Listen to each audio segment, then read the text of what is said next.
What's up, y'all? I am Morgan Siobhan Green, and you are watching the Reparations Show.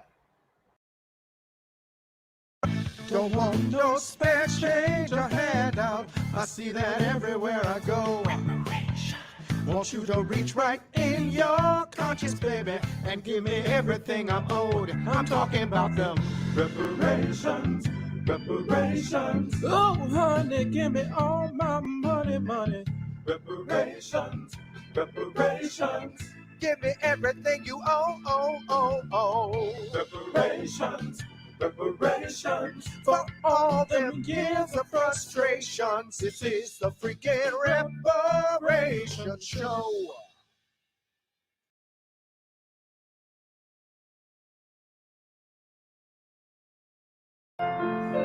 I've been so lucky.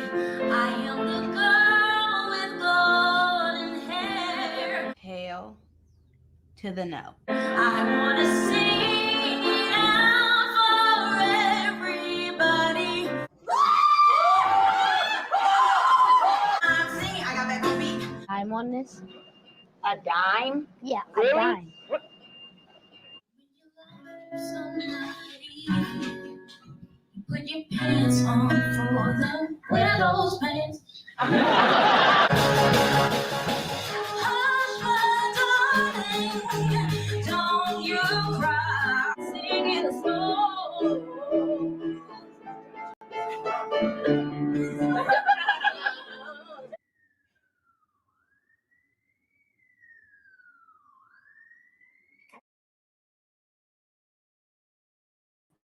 Oh my God.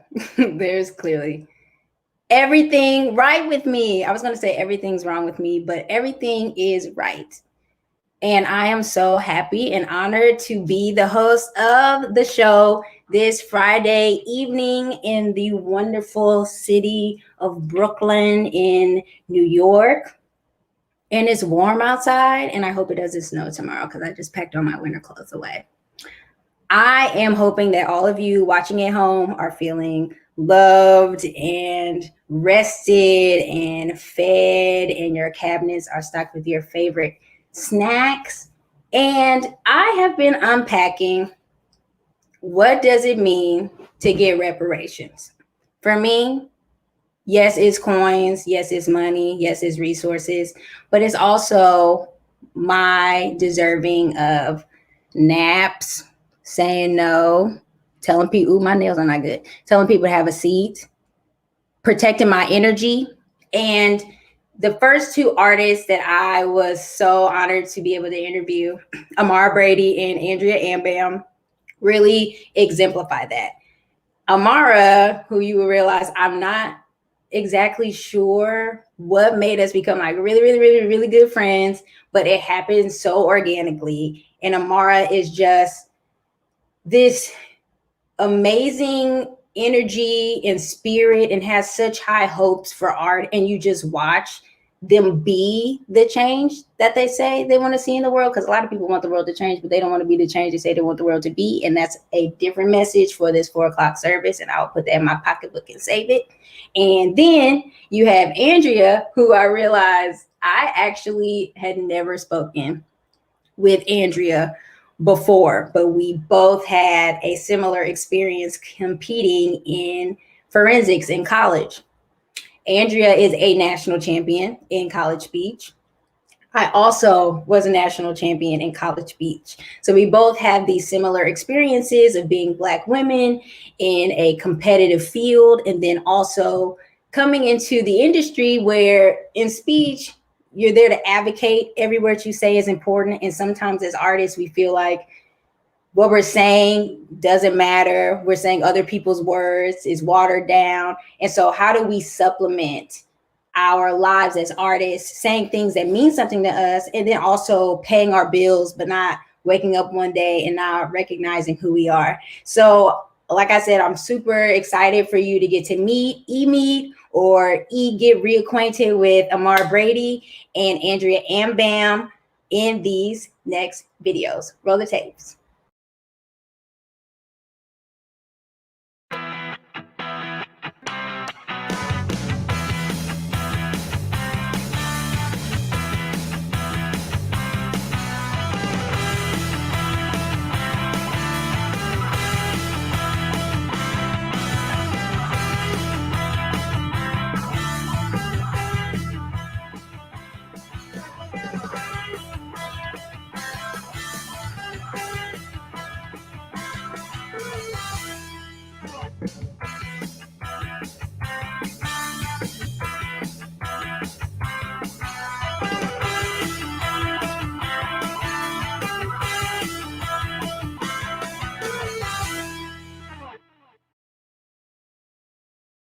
So I'm so happy, even though my emotions, I feel like my face is not like elasticy enough to show the actual joy. The joy I have whenever I talk to Amara. I feel like you're one of the few people that I can communicate with without words. All I gotta do is just make sounds or move my face around or something, and like and I cherish you for that. I love you. I love you too. I cherish you for that. Because you picked me that one time we did the Christmas show together. It has never been the same since. I did what? The first time we ever met, like I had seen you perform before, but like it was Christmas, whatever Christmas show you did, and you were like, "You want to be my show buddy?" And I said, "Oh." And then that was it. That was the first time you ever spoke to me. Oh my God. You telling me this story really just makes my dog make sense to me. You were just like me. Oh my God. And I really think about that one time we were in 54, not for Christmas, but for one of the Iconics and family shows. And we were singing something. I can't remember, but you were my buddy for that show too when you were there. And you walked up to me and you whispered in my ear, you're like, "We're going to change the American theater." And I think I cried that night.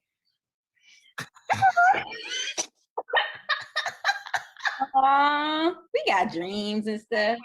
Kids, Gerard gave them the drumsticks, and then they had us all take pictures with them across the street at Characters. The two little girls. Oh, yeah. Out here inspiring the youth, which leads me to sort of my first question. Those moments seem literally, I've been using this. It seems like all of that happened in like 1996. Two, okay. We were all like 2. Like I'm actually 12 right now. So I'm curious.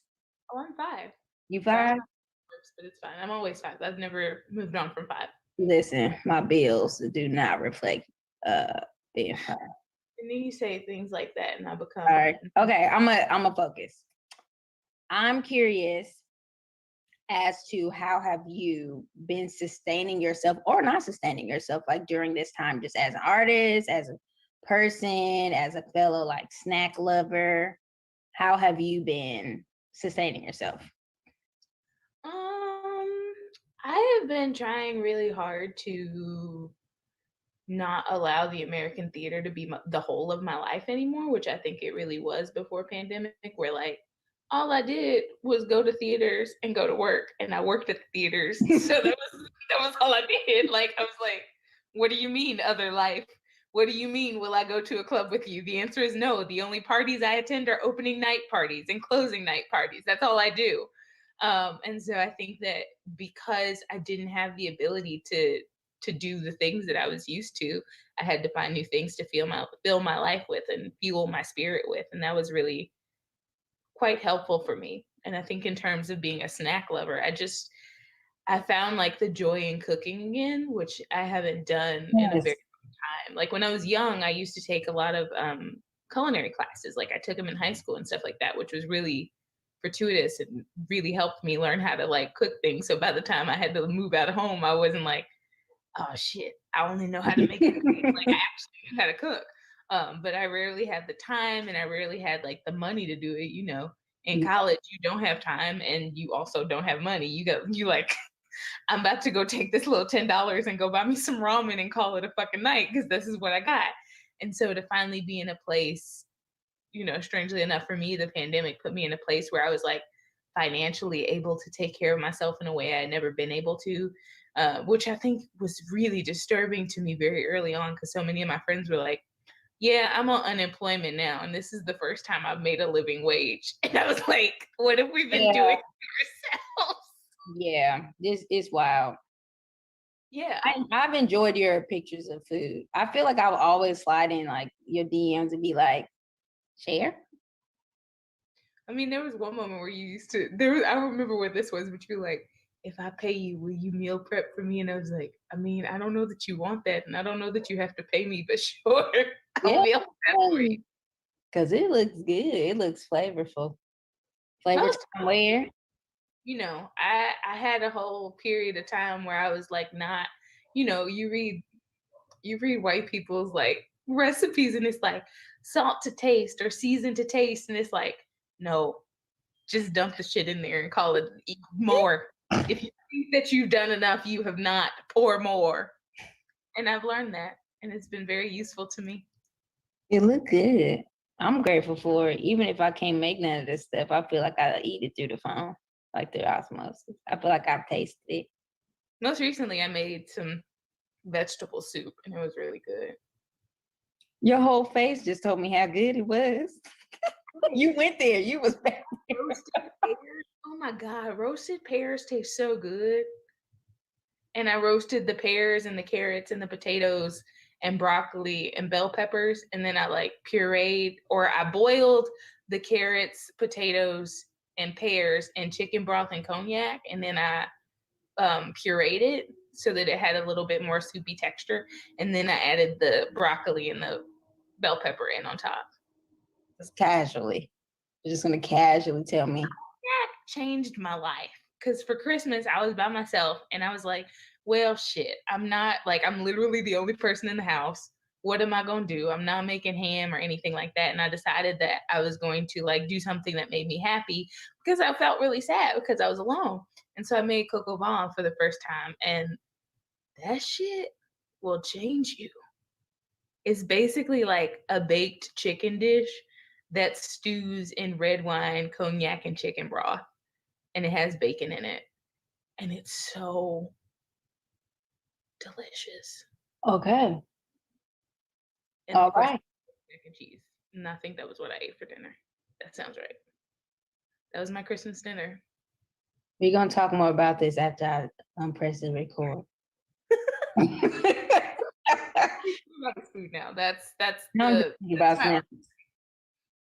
I'm gonna think about snacks. So also I want to know, so the theme I've kind of just been going with is just this going off of like what you said, this idea of reclaiming something. And I've learned the things that I've reclaimed, like the pandemic has taught me that I was literally relinquishing my power to like nap and like say no, or to say no again. Like you just feel so in the rush and the speed of like the city and the industry. You find yourself looking up and it's like 5, 6, 7, 8 years later, and you're like, dang, have I really actually been enjoying myself? So I'm curious, what have you reclaimed for yourself, and how do you plan on holding on to that reclaiming when the world decides or when the industry decides to start to open back up again? I mean, I think that everything is a process, right? Like healing is a process. It's not a one-off thing. It's something you have to choose to do every day. And I think reclamation works in the same way. Um, because like I find myself saying yes to things all the time, and I'm like, why the fuck did you say yes to that? And especially like I am such a fucking Pisces, and my heart is so open, and I'm always like, yes. Like if you say kids, I say yes. You say the need you, Amara, I'm like, tell me where to go. I love kids. And like because I know what theater did for me as a child, I always want to give that experience to somebody else.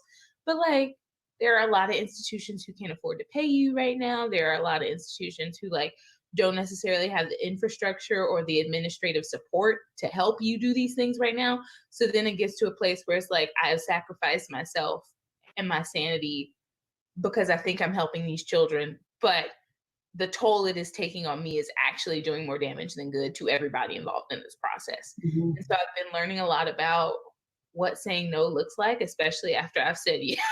Because then I come back and I have to be like, hey, I know I said I'd do this thing, but I actually don't think that this is right for me or for this organ, and I don't think that I'm right for this organization at this moment. And so I'm learning like how to do that gracefully, because I don't think that it's something that it's an event that I hate. Every time I do it, I hate it. where I'm like, I told this person yes, and I should have told them no because my heart said something wasn't right. My spirit said something wasn't right. You know, at the top of this year, I always get tarot readings or like have a reading about the year. And somebody gave me a reading about this particular project. And I went in knowing it was going to be bad because the universe told me through the tarot cards it was going to be bad.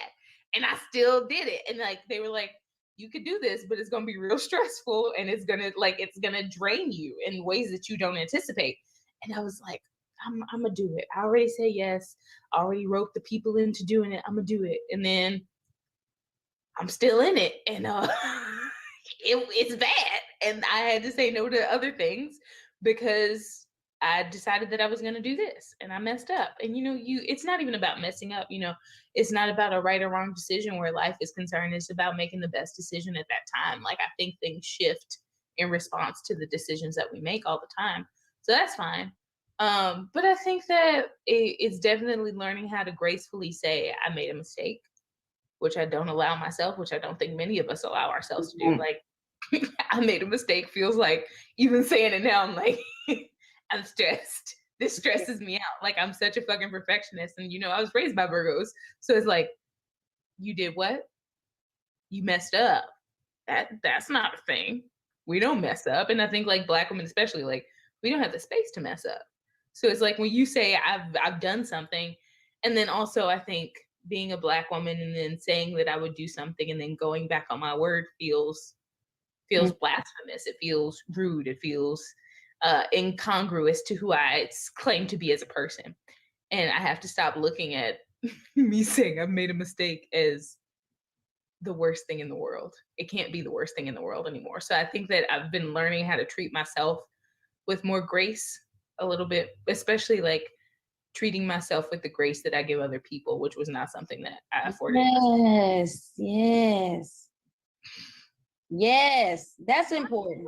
She's Black. I want Black. I don't know why it's doing it, to be honest. I don't know what to tell you. All I know is I clicked and he said brown. I think that that's important. And I've been in multiple like I don't like panels. I don't like those types of things. I would do them, but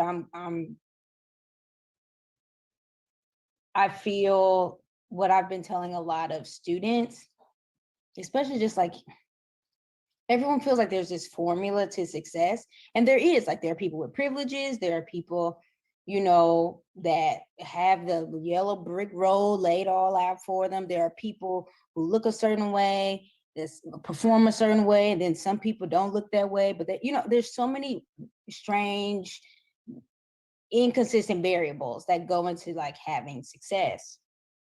And I've been just trying to preach the gospel of be in charge of yourself.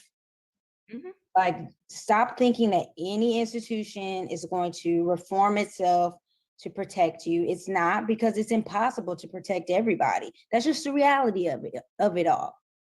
Like there's no system that's going to make sure everybody's feelings are protected. No one's going to be feeling uncomfortable or in a situation that that's just not real, because it just varies from person to person. What can exist is a place where everyone can express if they're feeling safe or unsafe and the response to that. So it's like school, I feel like school, because you wrote this really cool project that I read, some pages from it. School is a place where you practice those things, should be the place where you practice those things that you need to survive in the quote unquote like real world. You have to practice process. You have to practice boundaries.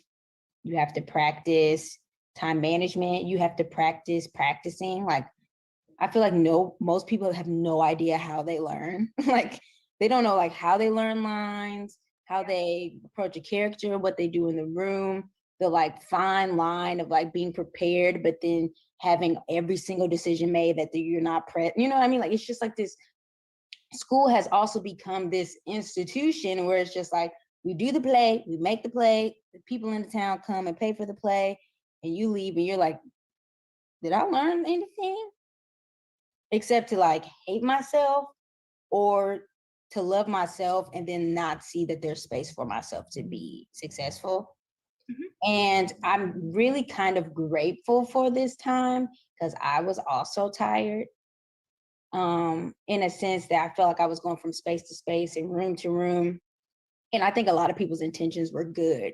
I'm going to always assume that the intentions are good until I see different, but it still becomes so exhausting because as Black women, and I'm going to speak for the ones that I know, we all are not the same. And the ones that I've spoken to have all kind of said this. We just don't feel like there's space for us to fail and to grow into the people that we want to become. Like, why can't I make a film and the first film be like completely awful? And then the response be, this person has such a specific voice. I can't wait to see what they do on their next project. It's like the idea of failing and doing something bad means like no one's ever going to invest in you. That's it. You're done. You have no idea what you're doing. And that can be true, but you watch so many people get paid to become the performers that they are that we respect now. And so you start to question like, why can't I?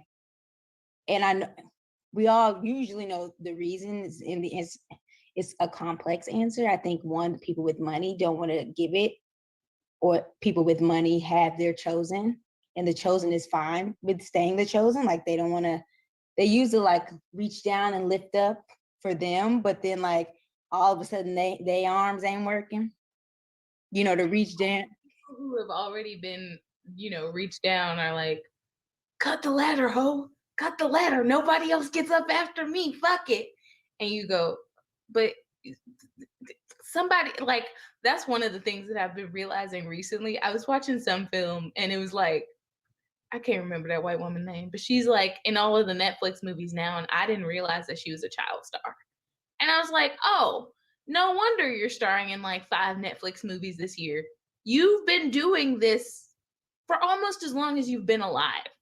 And I think the more I realize how long these people's careers have been, the more astonished I am that I've been able to accomplish anything at all. When you start to realize how nepotism works, when you start to realize how closed doors work, you go, shit, I'm doing great. Fuck. Yeah. You're like, how did I get anything at all? Because my daddy ain't nobody. My daddy, not that my daddy is nobody. My daddy doesn't have like a production company.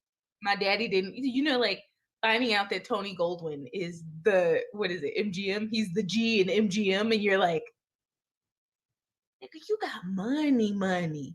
You've been in this business for longer than me and my parents have been alive combined. And you go, oh. And Tony Goldwyn is a fabulous actor. I love that man.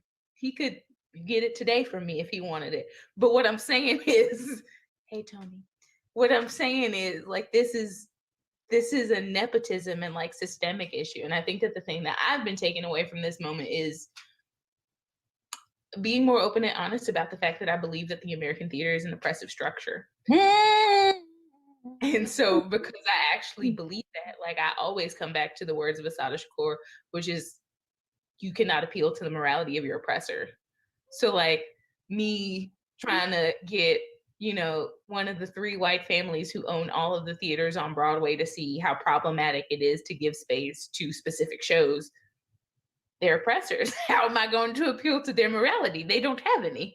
They have been, on the Republican side of things for longer than I have been alive. They have been donating to Trump's campaigns. They've been donating to every campaign that is basically against my existence as a human being in real world. So like, how could I expect them to do anything differently in the make-believe world? Because where I work, my work is really about like trying to create a world that I see, a world, that's free from the oppressions that I exist in currently. They're happy to benefit from this world. This is their dream world. They don't see anything wrong with this world. So how can I then ask them to, they don't believe in my humanity. What? But let me say this, and this is how I've been trying to just like shift my brain, is that there is freedom in acknowledging that. Yeah. You know what I'm saying? But I feel like so many people are still at the angry stage, and like rightfully so. Like you look at people, what they have, what they pretend to be, what they know all the like words to say, you know, to give the facade. Like people know, but people like they live in the place where they're like, oh, and it's like, baby, they not doing this at night, you know. So how do we find joy, love, community if nothing ever changes? Because we actually deserve all of those things. Like, you know, we deserve those things, even if everyone doesn't rally together.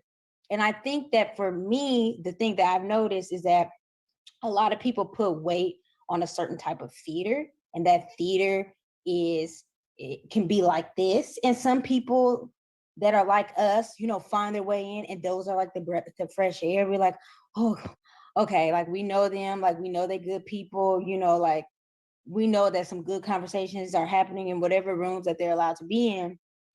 But also it's like, I like going to a bar where they've changed it and it's like immersive theater, and people don't find respect in the journeys of, you know, a show that could quote unquote be on Broadway in 10, 15 years, which is interesting because I've kind of been thinking about people like cancel this show, cancel, cancel, cancel.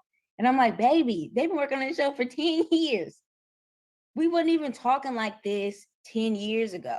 We didn't even have the capacity to communicate with each other in like a nanosecond 10 years ago.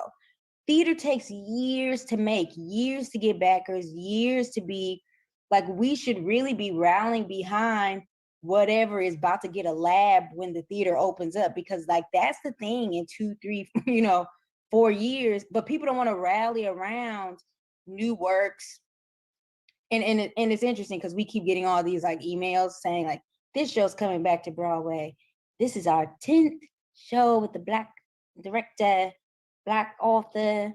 I don't know what sound I'm doing right now. Truly, it's none of my, like, there are certain things that I'm just like, it's none of my business. Broadway is one of those things where I'm like, you are absolutely none of my business. Mm-hmm. I've never been on Broadway. I don't know that I will ever be on Broadway. I can't imagine myself being on Broadway in what the current state of it looks like. Like I remember when my therapist, when everything shut down, my therapist was like, I thought of you when they said Broadway shut down. And I was like, I don't know why. It didn't affect my job because they wouldn't hire me every single person. It's so crazy. because that's what they think of. And I think that there's like merit in that. And I really appreciate a lot of the like educational programs that introduce new people and specifically like young students to the theater. That feels important to me. That's about the most important thing that I think Broadway does. Because otherwise, I don't think it's successful. In terms of like, I don't know why I whispered that. I don't think it's successful. Say it with your whole chest if you're gonna say it. I don't think it's successful, and I don't think it's useful in the way that it maneuvers currently. And I've said that. Like there are things that I think should be on Broadway because I think they would be commercially successful because they're entertaining and also educational. One of the shows that I really wanted to transfer from Steppenwolf was Terrell Alvin McCraney's Miss Black for President. I think it was Terrell and Tina Landau. And it was brilliant and it was beautiful. And it talked about the first Black drag queen who ran for president. And I love that show. And I was like, this right here, this Hanamichi down the center of the fucking stage that's set up like a fucking table, this shit should be on Broadway. There are other things. I don't know. I can't think of any. I haven't seen a Broadway show in over a year at this point where I was like, you don't need to be there. I don't think need to be there. I don't know what purpose you're serving anymore. And I mean, we've talked a lot about the possibility of Broadway just solidifying its identity as a tourist trap and no longer being helmed as this end all be all to artistic integrity for theater. And I don't mind that. I don't either. I mean, I some of the best theater I saw was when I was in London. And I just loved seeing, I saw Eddie Redmayne and Richard II, and I accidentally sat in Sarah McKellen's seat. I mean, I've never been to London, but like the things that I love are the things that I've seen off Broadway. Like the show that I've been here for 3 years. The show that probably changed my life the most is Marcus Gardley's The House That Will Not Stand. I also really love Celine Song's Endlings. I think that show is brilliant, and I got the opportunity to watch it from workshop to like a final production. It was like the last show I saw before the pandemic. And I think like even, some of the playwrights who I've been fortunate enough to work with, like Diane Xavier, who identifies as a retired playwright. I fucking love her shit. And I think she's brilliant. And like, she's the people that I think that we need to be uplifting. She's the people I think we need to be giving voice to. Like, Hot Fire Poetics will change your life. Bernarda's Daughters is also amazing. I really apparently like the structure of the House of Bernarda Alba because so many of the plays that I love are based off of that. Bernarda's Daughters and also The House That Will Not Stand are both in conversation with that. But you said something about not being able to fail. And I mean, I think about how stressed out I got last year because I got my first, it was a baby commission, but I got my first commission from an off-Broadway theater. And I was like, if I fuck this up, this is the most open and in front of people I've ever been. And what if it's bad and everybody hates it? And then nobody ever gives me another commission in my life and I fucked up already. And I was down a hole, and I partly couldn't write because I was so scared that I would fuck it up. And it wasn't it shouldn't be that big of a deal. It should just be an experience of me exploring my voice and my work. It shouldn't be that this could be the end of my very beginning of my very early ass career.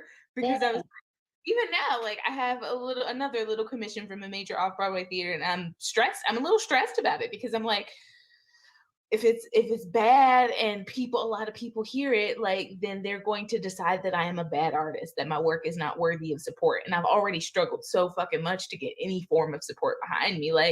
There have been years where, most of these years, up until the pandemic, it was me producing my own work. It was me, asking you to come sing a song in a concert and I'll give you $25 and buy your shit at Kmart because that's what I have to offer. But the entity that's putting on the show has no money to give to the people I'm asking. And I don't have that. My morality does not allow me to ask people to work for free in any capacity because I think that's rude. I do it. That's because you love me, though. But I don't want. I do it a lot. I do it a lot. I think we should. There's some people that are going to have issues with it, as in the person being asked, and those people should feel the freedom to say, I don't feel comfortable doing this. But if somebody asks me to do something for free, I know that person is only asking me because they would do that for me. And so I would be 100% down doing that. I love doing stuff for young playwrights. I love, because it's what am I writing? I'm I don't know. It's fun for me because we don't have any inhibitions. We're here to explore. And I feel so much gets lost in translation, especially, and this is a conversation I've also been having with people. I've been trying to shift my mind as far as auditioning and things go, that I'm not coming into an audition being pick me, pick me, pick me. I'm also trying to see if we would be good collaborators, because it frees this power structure where I have zero power. Who's ever, the auditioning company or the director, writer, whatever, they have all the power and I am just stuck. Coming in is as a person trying to see if this is a good place for me to fit, do I fit? It just frees me to be my best self as an artist because the energy is transferable. It's not me give me something, smile, laugh at it. You know what I mean? It's not me just I need something from you. I need something. And then I can walk away and be that was good. We didn't really vibe that well. And I just get more perspective rather than feeling I have no control of the situation. Yeah, and I still do stuff for free. I do. I just don't like asking people to do things for free. Because you're nice. I don't. No, I was quoting Sondheim in my head. I don't know. I try to be kind. Being kind is more important to me than being nice, because nice feels a little bit superficial to me most times. But what I was going to say was, I think I got to this place where I was like, all these niggas had me doing their free shit. All these niggas had me doing their like grad school scenes and performing for free. And then when they had the opportunity to call me in or to give me a job, they did not. And I was like, I don't like that shit. Because when you didn't have no money, I was there to help you. Right, then And you moved on up and you was like, wait, And I- which leads me, I think this is a good segue to my final question, which is 3 years from now, they're like, we're giving you a 6, 7, 8-figure deal on our network. you got 6 projects. This Huh? morning, Issa Rae got an 8-figure deal with Warner this morning, and I was Saw like, that. That's why I'm saying this. thank you for speaking this into my life. Continue your question. I'm sorry. What is the first thing that you make? Okay, have I made any of the other things yet? No. So none of my work has been seen. It's taken me 3 years to get here, and now they're gonna give me all this money. Yes, they're about to give you all of this money. These are things the world has not seen yet. Yes, I think you've made other things, but these are all like new or like stuff. Yeah. Okay, have any of the pilots been like created yet, or are all my pilots still in my desk and I can pick which ones we film and do? Let's say, which one's more exciting? That you just get to pick? You know what? Let's say that they say we're gonna do all your pilots. They're gonna take all 5 of the pilots that I've been working on and they'll put them out. And they say, and we want you to have this like candy coated project that's just your own. We're just gonna give you money. Like, let's pretend like I am he who I will not name, and they just gave me money. Yeah. We'll talk about it later.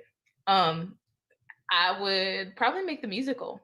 I really like that musical, and I really just want somebody to give me some time to develop it and to like figure out what it is, especially because I am just getting back into a space of like creating music. Like I used to do it a lot when I was a kid, and then I stopped, and now I'm here and I'm by myself trying to do all of the things, and I really love that musical, and I really think it's going to be really great. And I actually think that it has a shot of getting on Broadway, but I have to finish it first.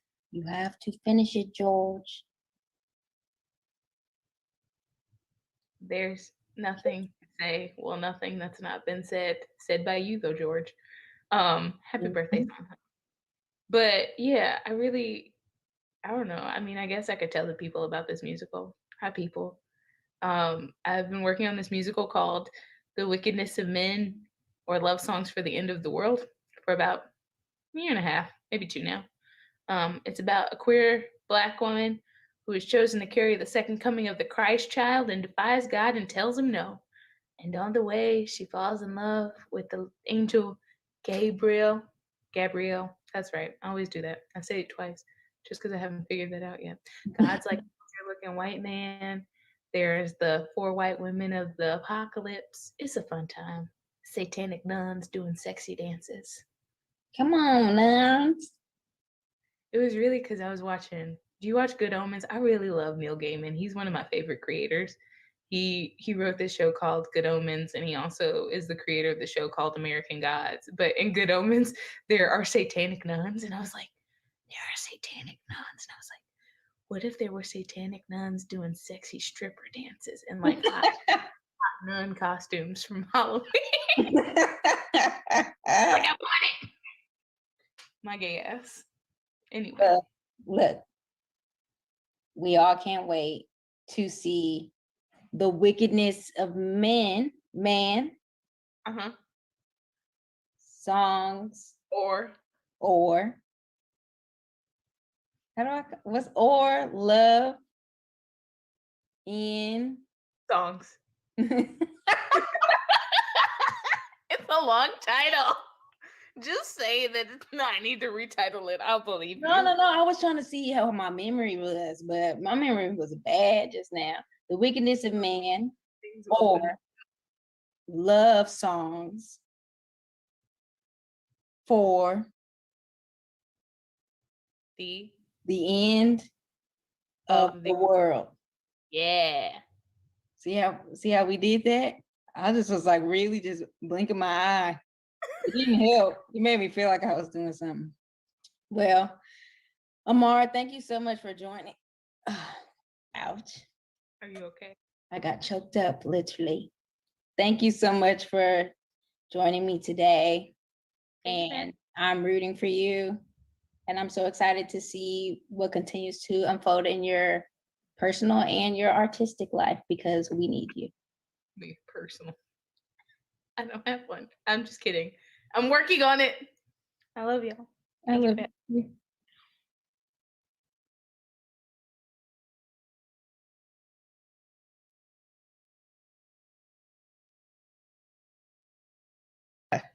It's time. And, segueing into my next guest, Andrea, who we have just realized we've actually never spoken to each other before. It just feels like we have, because we're Facebook friends and we met in forensics, but now Andrea is in New York at NYU, right?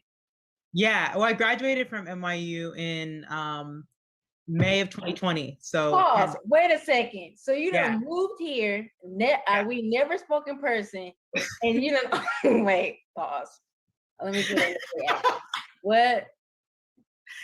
Because the master's program I was in was a year, which was it was an amazing program, NYU Arts Politics, amazing program, but that year like really kicked my ass. And then I graduated in the summer of 2020. So during the pandemic. So it was a lot. Like I moved to New York, started a master's program, graduated in a pandemic, and then I was like, I guess I'm gonna stay here. And okay, wait, okay. Rewind. So can you talk to us about, speech, what your experience was like, and like what led you to get into the program that you got into, and like were you always interested in that program? Just like give us a rundown. Yeah. So I was doing speech and debate since I was in middle school, actually. So for a long ass time, before I was in middle school, I hadn't found like a hobby. I was a very outgoing kid. I like to talk a lot, but I didn't have a hobby. And I remember they were, excuse me, doing auditions for the speech and debate team. I never heard of it. And I asked my middle school teacher, who was my drama teacher, and I was like in drama classes kind of. And I was like, should I do this? Would this be cool? And she's like, yeah, you should come audition.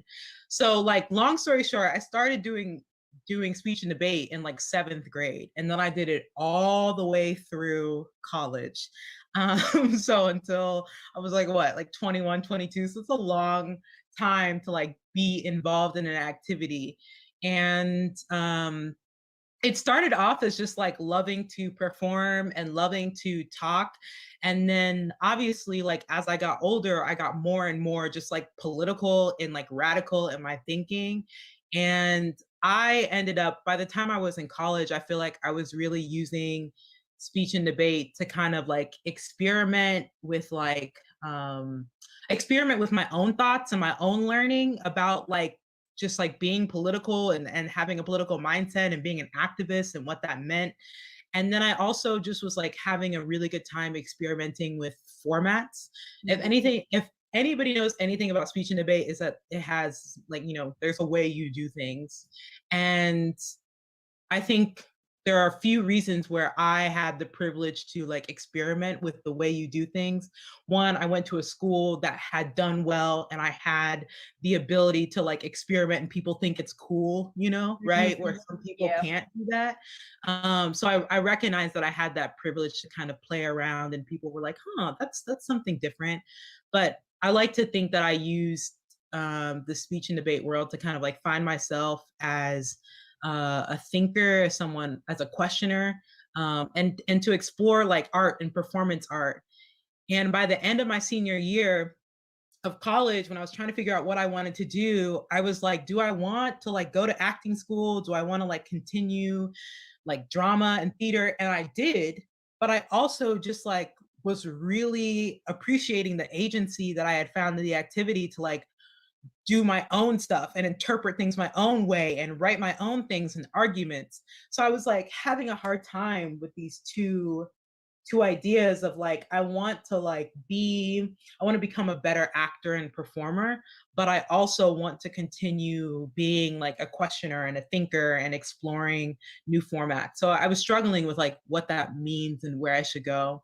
And one of my friends who was also in speech and debate, I don't know how he found out about it, but NYU has this arts politics program in NYU Tisch that's focused on like artists in any format, in any medium, like painters, graphic designers, photographers who are like interested in art and the intersection of like activism and justice and organizing and all that different stuff.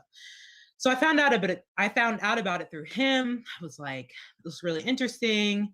So yeah, I did a lot of different things. I auditioned for a lot of different schools, but I also applied to their program. And I felt that the program gave me the most space to do and be all the things that I wanted to be at one time. And through my time in it, I feel like I really started to like claim who I was as an artist, and not also like while claiming not being limited by labels and spaces. Yeah. It's interesting because it often feels like it's hard to, as an artist, to be doing work that feels necessary. Mhm. And especially in this time, it feels weird to, be in a show and it's like, this is a girl who loves to wear pink and cannot stand the color yellow. And it's like, why? Like who? People are literally dying. Yeah. And it doesn't mean that you can't do art about that, but it feels like that art is just so saturated. It's just like everywhere, and the need to feel like, and I think so much about the shutdown. It's almost like the world was like, this is not an essential service. And it's like, well, y'all, we should actually really think about like what makes theater essential then. Like, why should it stick around if people could possibly get sick? Or, like there was a time where people couldn't read and theater was the way people learned information. Exactly. And it just has really just dissipated the purposefulness of theater. It really can be just a capitalistic venture, but it also has the capacity to be a place where people can see themselves reflected, see people that they would never see. But also the danger of that is, what are the ways that we are comfortable in showing quote unquote other? And that's kind of just like this trend I've been having with the people that I've talked with, is just this feeling that you don't see yourself a lot of the times reflected in art. And then the implications of that are, there's no place for you in art. But the reality is like, we need you in art, because you, for however many Black people there are on this planet, that's how many ways there are to be Black, right? And it's just really important to me that I've noticed the ways in which people are supplementing their careers with work that is important and necessary and specific. And I feel like a lot of times people feel like they have to sacrifice that in order to have a career. And I feel like we're getting to the point where a lot of people are refusing to let that be the norm or their norm, and are finding a lot of joy in, the marriage of activism, specific voice, standing in your truth, telling these stories from, your personal point of view. Which leads me to ask you, what do you feel in a, Maxine Waters type of way? I've been asking people like, what have you reclaimed for yourself in this time? Like, what have you noticed? Wow, I was really living without this, and I've really found the balance or the necessity to regain that thing in my life. Yeah, that's a great question. I've actually been thinking about this a lot. And I would say that I think this kind of started before the pandemic, but really kind of like ramped up when we were on quarantine and everything shut down. It's exactly what you're talking about with like the where you see yourself and how you see yourself. And I really had to like reckon with why I wanted to be an artist. Mm. Do I want to be an artist because I want to be on TV and I want everyone to see me and I want everyone to like me and have millions of followers? Or do I want to be an artist because I have something to say or I want to tell stories? And I think that, I'm young and trying to emerge into a space can make you really hungry for the wrong things, the quote unquote wrong things. It's not wrong to want to be famous, I don't think. But I think if that's all you want, it's going to be really hard to sustain. It's going to be really hard to sustain hearing no. It's going to be really hard to sustain if, just in the long term of if all you want is to be famous, then there's not much to hold there. There's not much to hold the center if anything cracks through. And I had to reckon with that, especially I think when I was talking about deciding if I wanted to stay in New York, I was like, all right, well, I just moved here about a year ago. Now the art world is shut down, right? Mhm. I've just graduated. I just started meeting the people. I really was excited to move to New York to meet the people who are in the spaces that I wanted to be in. And just as I was starting to do that, it felt like everything kind of just crumbled away. And part of staying here for me was it was a test to my to what was my reason, what was my heart behind this. And I had to really come to terms and reclaim just art as storytelling and not art as capitalism and not art as celebrity, but just art as there's something on my heart that I need to say, or there's something that someone told me that other people need to know. And so really getting to the indigenous African ancestral roots of what it means to be an artist, which is also to be, a storyteller, a truth teller, someone who's subverting what the powers that be are saying. That's where I'm trying to come to. And I say that all with being and I want to be on TV. You Yeah. still battle those feelings, right? And it's there's nothing wrong with wanting both. But really trying to, I think it's for me about my mental health and being when I hear no, or when I feel like I'm not where I want to be, can I still tell stories? And at the end of the day, that's that's the end all be all. And you can use your platform. No one can take away your platform. No one can take away, you can go out on the corner and do a monologue. No one can stop that, right? And so really, trying to subvert the idea that the mainstream is the only way I can be an artist. It's wild. I feel like everybody, I won't even say everybody. I have gone through that journey. Mm-hmm. And I used to work in admissions at Bradley, and I would talk to students and would be like, is this a good theater school? Should I come here? I'm like, it depends on what you want. Right. If you want a place where you can just focus on learning and not be distracted at, the Goodman is having auditions or the Steppenwolf is having auditions, then this is a place to go. Because when you're 18, sometimes you take no as you're the worst, you're awful, you're not good. Right. But, at 23, with a little bit more perspective, with more life experience, you can take a situation and look at, I went in, I didn't do this thing, I let them take my power. I went in, was please hire me.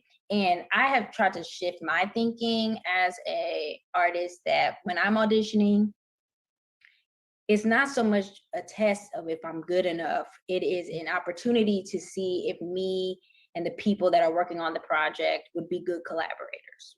And I feel like a lot of the times we shift our thinking is so, I need this money, I need this health insurance. And yes, we do need those things, but it puts you in this position where it's you have all the power to decide if you should pick me versus me coming in saying, you know what, they could be great and I could be great and it might not vibe well. You know what I mean?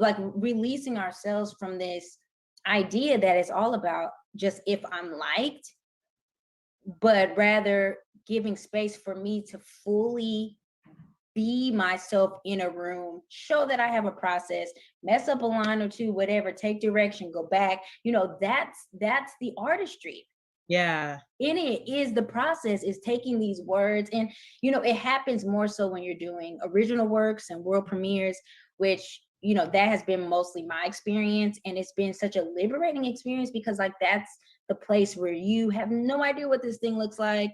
You just learn it, and you go and you make some choices, and you get to live in the space. And it's interesting to watch the creators be like, that was interesting.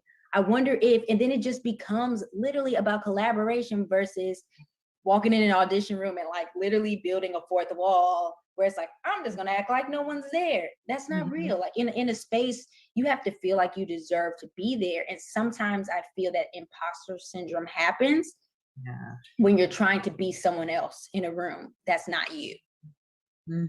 And you'll find yourself in more rooms that are more likely to want what you have when you are yourself. The nose feels so different when you're you and you walk in versus, when you're trying to be someone else, and then you get new directions or new whatever, and you don't even know how to do them because you out here trying to be somebody that you're literally not.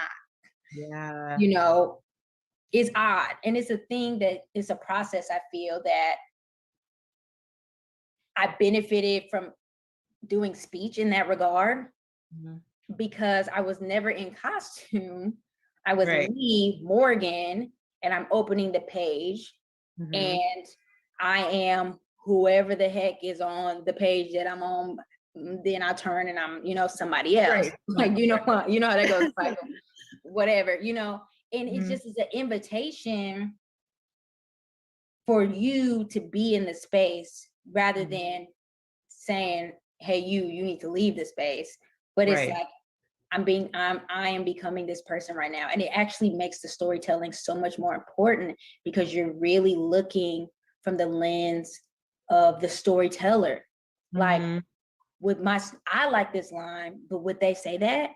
Do they need to say that? Only got 9 minutes. Like, do I, you know what I mean? Like, it's just so important. And it's crucial that you don't get so into yourself that it's about them, but also this invitation of yourself to be present when you are you know what I mean? Like, everybody should like look up speech, put your kids in speech, whatever it is. I've never read more plays than when I was competing. I never like knew more material than like when I would go to a tournament and just like sitting around and there's five plays right there, and then you're in theater like, I know that play, like or whatever. Yeah, I like accidentally, like while I was doing speech, I did a lot of public address events, so like persuasion and informative speaking as well. And I did a lot of research for them. And I was a psychology major in undergrad. So I was like not in even like in the rhetorics or I wasn't looking at any theory. And what I found, like when I got into grad school and I was at NYU, I was like, oh, I was like accidentally reading theory because I was like researching for speech. I was like, that's interesting. Like, I didn't know that y'all had already like categorized that in the academia world. I thought I was, and then there's that whole other thing of like topics, just like you become politically aware, what's going on in the world because it's, part of your artistry to be introducing things or bringing awareness to things in the activity. So yeah. And what you said about collaborators, I feel like is really important too, because I think that's another element of like, the more you figure out the real reason why you're doing all this, the more you can be yourself and you take the pressure off of that. But it's like the more you can open yourself up to other people, like you can become a better collaborator, a better like cheerleader for others. You're not so jealous of other people because you're like actually cheering them on. I think one really great thing that I learned from speech was seeing so many Black women specifically that I was inspired by, that I genuinely was like, yes, beat my ass. Like, you get first place because they're so good. I just feel like it teaches you. I feel like one thing that is really hard to learn as an artist and just like as a person is that you're amazing and special and beautiful and you're so great and you can do everything you want. and so can a lot of other people. And like as soon as you like as soon as you are the like realize you're one of a kind, and then also realize there are a whole bunch of other one of a kinds in their own ways, you can like remove some of the ego that you have. It can Yes. add some humility and be like, they are badass. Like, I'm so glad they got that because they're gonna kill that. It's gonna be amazing. I can't wait to watch. Instead of being like, it should have been me because I'm so great and yada yada yada. And you are great, but that's not for Yes. you. You It's know, not for you. And it's hard because sometimes, and I won't say I've done this, but I thought about it once and I was like, yo, that would have been bad if I got this thing. Like when you portray yourself a certain way for a job, a gig, like whatever, and someone hires you, they're asking you to be the person that they met. right. You know what I mean? Switch up. If you out here being somebody else and they're like, yes, I love that. Right. You got to go to your book and figure out who you were on that day. And never lose it. And never lose it. That's tiring. That's stressful, which is why I'm like, I can only give you what I got. And most of the times it's like overalls, and I'm like giving you like half of my face. And I'm listening, but like this is just like what my face does. You know what I mean? Like, and I make it clear, like, this is who I am, this is how I am, this is just me allowing myself to be, you know, present in the moment. And just like the beauty of the intricacies of all, like we're all so different. And if we are, and even if we're similar, we are not the same at all. At all. And that's the beauty of like watching Black women, especially in movies and stuff. You know, ain't nobody putting like having a color collage of Black women and being like, did you think that this one? I think the only one is like Jackie Harry, and you know, like it's so rare that it's like who is who, and it's just so long to like realize that like Dallas Howard is not Jessica Chastain. You know what I mean? Like we don't have that. We don't really have that. And even if they do look alike, I'm like their energy different. It's not acting style different, everything different at the end of the day. And I feel like that though is like, I almost feel like when you are so little represented, it's like a diamond under pressure, you know what I mean? And so like Black women, Black actresses, Black performers have become so versatile and literally like chameleons because that's the only way we could like break in, the only way we could, you know, there can be a million, what is that girl's name? Emma Watson? Roberts, Emma Watson, the one who did La La Land. You know what is her name? I don't know. Is it? I don't know. I don't know. It might not be. I gotta look it up because I'm like, I threw a whole fit. I threw the biggest fit when she won Best Actress at the Oscars because Emma Stone. Emma, see, she did a great job. She did a fine job, but I was just like, it's not even just acting or just performance. It's everywhere. Like literally what like Black women have to do so much to get the inch. I'm like, she played an aspiring actress in a big city. I mean, it's just like. Meanwhile, we like brush under Kavengene Wallace's Oscar nomination. Hello? Like, hello? Excuse me. Lupita Everything I do is inspired by Kavengene Wallace. Everything. Look at her. Look at her. She like was 7. Yes, I cry when children do amazing things. Because I'm just like, I'm like, yes, the youth, but also I'm like, all right, how many years older than you and how many years behind am I because of your age? Come on. But shout out to you. Yeah. Because that's crazy. Because that's different. She was in the fields running from them beasts. She wouldn't even run. She was walking from them beasts. She turned around. She said, I'm going to handle mine. Yeah. Took them alligators to her daddy. Listen, we literally have to go through everything to get just a little bit. And I was like, good job, Emma, but I just don't. I don't know. But yeah. It's It was born wild. out of necessity. Yeah. It's wild, but it's also just like liberating. It should. Mhm. I hope we get to the place where it actually like fully liberates us to just be like, whatever. Like, Yes. whatever. Who Yes. cares? Whatever. Look at Angela Bassett. They ain't gave Angela Bassett nothing ever. And I still like stay Angela Bassett. So Right. she lit that car on fire. You know, like she can do no wrong. And it's She like can at do this point, everything. it's like we should just be liberating ourselves to try whatever, write whatever, make whatever. Literally make whatever, do whatever, because any standards you're putting yourself up to are ultimately at the end of the day some white supremacist standards, and like and stops you from putting something out into the world. Like that's, to me, that's white supremacy winning. Like if at the end of the day I'm like, oh, this is, my writing sucks, this is so dumb, and I never should share this with anybody, that's a story untold, because I wanted to be a perfectionist, or I was comparing myself to this and this person. Like white supremacy just won because I wanted to be perfect, or because I thought that I had to meet these certain standards. Make some stuff. Black people we can suck, we can be mediocre, and we can also be excellent. We are all of them. Yes. Mostly excellent. But we can be all. That's the great thing about it. Like, I just want to get to the point where we can just have a whole bunch of mediocre, we can just have a whole bunch of mediocre content out, because there's so much that like we have this pressure of excellence, and this pressure of like everything we put out needs to be perfect and needs to win this many awards, or it's not, it's not it. It's not. Yeah.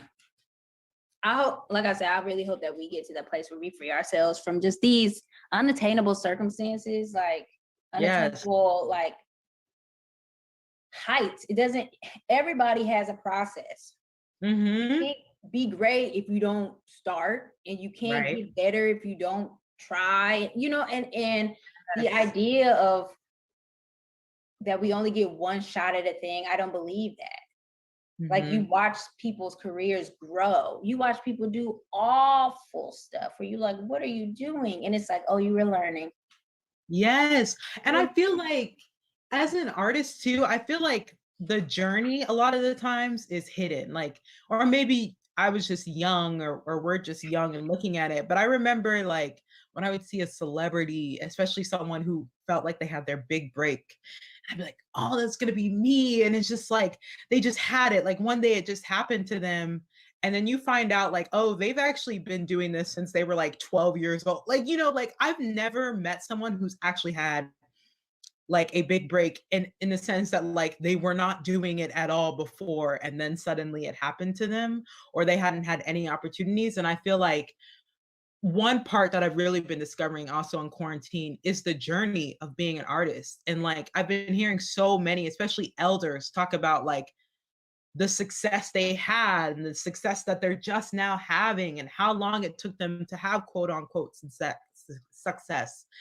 And that's helped me a lot, because I have a very much like, I'm 24, the clock is ticking, and all these mentors are like, girl, buckle up, because it's up and down from here, it's highs and lows. And I think that's really important to know too, that like anybody you see who's successful, or your version of successful, has had a journey to get there, very much most of the time. And it has been a hell of a journey. So whatever you think you're on, like, good, but keep going. Like it's moving up, just like it did for everyone else. That's how you get there. Yeah. Now, can you talk to me about the poem of yours that we're going to watch? Yeah. So this poem actually, this poem came out of my first semester at NYU, and I was taking a class with Anna DeVere Smith. I was taking a class she called Performing Narratives. And it was about it was about storytelling, and it was about being able to tell other stories, and how to find a story and tell your own story. It was a mix of different things, but this particular kind of choreo poem, or like poetic monologue, however you want to put it, kind of came from a class where I started off doing Nina Simone's Misunderstood. It was a music exercise. She like brought in a whole band, like Lisa Fisher, this crazy background singer was there, and Samora Pinder Oh. Hughes. Yeah, it was like insane. and they played the instrumental as a couple of us sang different songs. And I sang Nina Simone's Misunderstood. And then that carried into us just doing some kind of like scene, like improv work. And out of that, we had like a really big conversation about Black women, about activism, and about rage. I was really like, it was like started off as this Nina Simone song, Misunderstood, and like in the improvisation work that we did, I was like, I had a lot of rage in me when I was talking about like the way the world treats Black women. And we kind of had an in-depth conversation about it. And she was telling me that, you know, Anna Deavere Smith has interviewed thousands might be an exaggeration, but a lot of people in her work. And she was talking to me about how when she interviewed Black Lives Matter activists, you know, across the world and the country, but particularly the three co-founders, how like rage is a part of activism, but so is love. Mm-hmm. And especially in Black people, the love, the hope is really the pulse of the activism. Mm-hmm. Rage gets you there. It might, you know, might fire you up. It might start you, but the love and the hope is what sustains you. And I really had to sit with that because I felt like I was just like getting really mad at the world. I was getting really mad at the world and this was like pre-2020, right? Before everyone before all these corporations, organizations were like, Black Lives Matter. And all of us were like, yes, we've been saying this. I was just, you know, feeling really, I had a lot of angst towards what was going on in the world. And so I sat with that, with her comment and thinking about how love and hope sustains you. And I just like sat and wrote this choreo poem, poetic monologue. And yeah, it was really about, for me, it was about finding, I'm like, okay, what's my love? What's my hope? What's going to sustain me through this? And as we've talked about in this conversation, for me, it's really Black women. Like, I love Black women. I love my mothers. I love my family. I love my friends. I love the strangers that I meet on the street. It's just an energy that no one else has, that's only between us. And I wanted to celebrate that. And that's what, like, you know, that's what made the words come out, is thinking, and that's my love. That's what sustains me. So yeah, that's where the poetic monologue came from. And now I do it when I need I need hope, when I need some love. And so when you were like reparations, when you were like rest and creation, all of those words make me think of this poem. Amazing. Thank you for sharing that. And I'm so excited for everyone else at home to follow you on your social medias, but most importantly, to sit back and enjoy this piece. It starts with a pulse, a drum beat, feet stomping the earth. Her presence disrupts the soil. This be a Black woman's birth. This be the universe, big bang. This be the beginning of generational trauma, a spiritual awakening, a ritual of spirits. Did you know that Black girls grow faster in the womb than any other infant? So I got like 1 billion sisters. Oh, we weren't birthed from the same womb, but we're born of the same wound, so we kin like kindred spirits, spirits like we, Black magic, Black like our skin, and magic like our ability to find joy in a world that seeks to drown us. Because me, like all my other Black sisters, we've been growing too fast. We call this a flower's bloom, but they call us weeds. Say we're spreading. Say there's too many of us. Say we're not supposed to be here. Say we're too big, too loud, too angry. Say they need to pull us out, dig us out. yank us out and make space for pretty things to grow. But our roots are strong. Our roots learn to grow in African deserts, which is to say, our roots learn to grow without being fed. To be Black, to be woman, to be so on means to plant ourselves in no ground, means to make a home out of nowhere, means to gather with all that Black hair, with all that Black joy, pain, and rage, and kiki with kiki until your kiki twist ache. Because that hairstylist be braiding too damn tight. But you're used to it. You know what it's like to be stretched, twisted, and pulled. You don't know if you can hang on much longer. Why a Black woman got to deal with so much traction. To be Black, to be woman, to be so on means to be the most disrespected person in America, but still you rise phenomenally. So phenomenally, my family tree be growing every day. We Black women, my Black sisters, we plant ourselves in each other, water ourselves with love, feed ourselves with that good soil meant to grow from concrete, and we feel the rage and joy and love and pain, and rage and joy and love and pain, and rage and rage and rage and rage and rage for love of all the Black women before and after us. It feels like a pulse, a drum beat. I speak their names without ever knowing them, only recognizing their struggle in this body, reckoning with their struggle in this body. So in this body, we love Black women.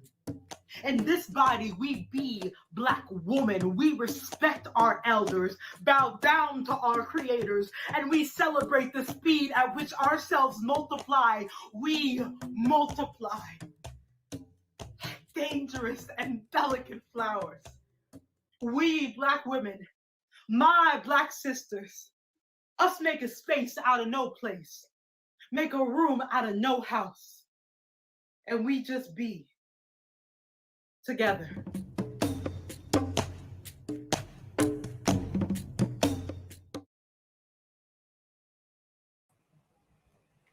That was my first time watching that. So I got that just like you got that. Andrea is such an amazing power and strength, and you know, being a competitive speaker, you watch people have such a hard time transitioning from such a what feels like a solo activity to theater, acting on stage, or a film where it's such a transmission of energy back and forth. And so to watch someone really find the road where the two can marry and make some beautiful pieces is really inspiring for me. Kevin.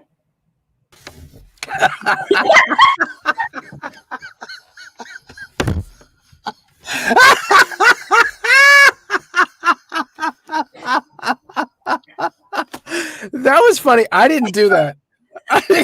Morgan did that. That's. Oh my God. I think that was the most perfect introduction anybody's ever given of me. You just said my name, and there was.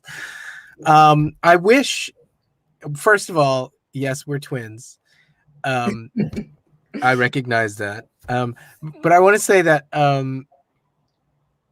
I would like to be there for you whenever you call. I would like that. That you could say my name and I would just be there for you. I want you to know that. That's really sweet. I've cried like 3 times today. I've cried a few times today too. I am so happy that you're hosting the show, and I'm a little sad that I don't have anything prepared for this week in reparations, but I'm so happy to see you, and I want to ask you just a couple of things because I know that we have 2 more videos to get to in the show, at least 2. And I just want to make sure that we get to them, so that since you curated such a beautiful show. But I want to know how you have been taking care of yourself during the pandemic. I know that you have taken time to take care of your mom. Mhm. I know that you care for your dog, but I wonder how you're healing your spirit during this time. You know, it's taken me a while to recognize this about myself is I am a suppressor of emotions. And I've experienced lots of periods of loss, like back to back to back. And I was like, I don't know if I ever actually dealt with those things because I had something to do. Right. And during this pandemic, having my mom having her situation and then the pandemic happening and then just feeling so out of control of which I'm sure lots of people were feeling like what do I do? How can I help? I just allowed myself to feel whatever it was that I was feeling. And it was kind of simple, but for me it was a big step to just be like angry and cry a lot, and my hair was falling out at one point, and I had to take stock in my life thus far, and I realized like I've done some pretty cool things. I've progressed from such a complete opposite space of where I am now that I've been so focused on these huge goals that I've missed all these steps that have gotten me to where I am today. Like Andre DeShiel said, the top of one mountain is the bottom of the next. And when do we celebrate anything if we're just so busy always climbing? So I've really just been trying to let myself feel what I feel and not tell myself I can't cry, or I can't be mad, or I can't say no. And also just to take the time that I need. Like I'll go home to see my parents if I feel like I need to do that. I sat at home pretty much for an entire year, and I needed that. I needed to recharge. I needed to like get up and like know they're downstairs or they're in the room. Like I needed that for me because I was out here just taking care of myself. So I hear that. It's funny. Several things that have been said tonight preached some words to me, and you just said something that was really important to me, is that being focused on the big goals, sometimes we lose sight of the other stuff. And I think, as somebody who is twice your age, I don't know, maybe not twice, but I played your father when we met, so I'm old enough to be your father. I think, I have had friends just in the past couple of months pass away, and big supporters of my career pass away. And another friend of mine is very, very sick. We found out today. And I am thinking a lot about how the privilege that I have felt in complaining about my struggle. Right. And when we met, I was fine. And right now I'm fine. I'm good with work. I have plenty of work. I'm doing all right. I think at the same time, I want to be blessed and caressed, like those people that I think that you mentioned, the yellow brick road paved for people. I've always wanted that. And I've always wanted that out of my career. And I think I wanted that because I believed that it was promised to me. I believed that. And so in my pursuit of some of those things, I lost sight of the thing that I love, and that is community. Even though I've still also always focused on community, I think the thing that the pandemic has taught me, and what I'm really learning now, is that I have to take care of myself, and I have to take care of the people that I love, and really, really be here for myself and my menagerie of animals in the other room, and my partner. I just so the show tonight has been really speaking to me about career things primarily, but I think the thing that has been really moving to me about it is that you're all taking care of yourselves in ways that I think that I'm learning to do. I've had people around me to take care of me. My partner is always the one who's like, okay, we're going to unplug everything and then we're going to go on a vacation. Okay. Because normal people take vacations, right? It's us as artists who believe that we have to be hustling all the time, who think, oh, I guess I can't go on a vacation. I can't even sit at home and be quiet. Right. Right. If I don't have money, I can't even sit at home and be quiet because I need to be trying to get money. Right. And so one of my things that I've been saying during the pandemic is, what if we didn't participate in that rat race? What if we knew that there was a ladder and we chose not to get on it? What if we choose not to climb that ladder? What then? And I realize there have been times in my life that I have not climbed the ladder, that I chose not to climb the ladder because I was dumb. Right. I once had a conversation with Kevin McCollum, who was in 2000 when Rent was huge. And he was producing this show that I was in. It was written by Marcy Heisler and Zena Goldrich. And I was in that show and he produced it. And we were sitting on the stage and he was like, Kevin, I think you're great. Is there a show, that you'd like to do? And he was at the time producing Rent. Mm-hmm. I started listing my favorite shows. I did not list Rent. And I look back on that and I think, oh, right. This was me knowing that was not the right show for me to be in. I knew that. Mm-hmm. I was not thinking strategically about career. I was not doing that. And I think when I think back on the times when I was like my best self, that was a moment when I was my best self. Because what I wanted to do was not a show that would advance my career. I wanted to do a show that I loved. Yeah. I wanted to do something that I loved. And you said the thing, early on, we're always speaking other people's words. How can we also be self-actualized even though we're speaking other people's words? Right. And I think that was 21 years ago. And I didn't realize 21 years ago that until like a couple of weeks later, I was like, wait a second, I guess I need to email him and tell him I want to be in Rent.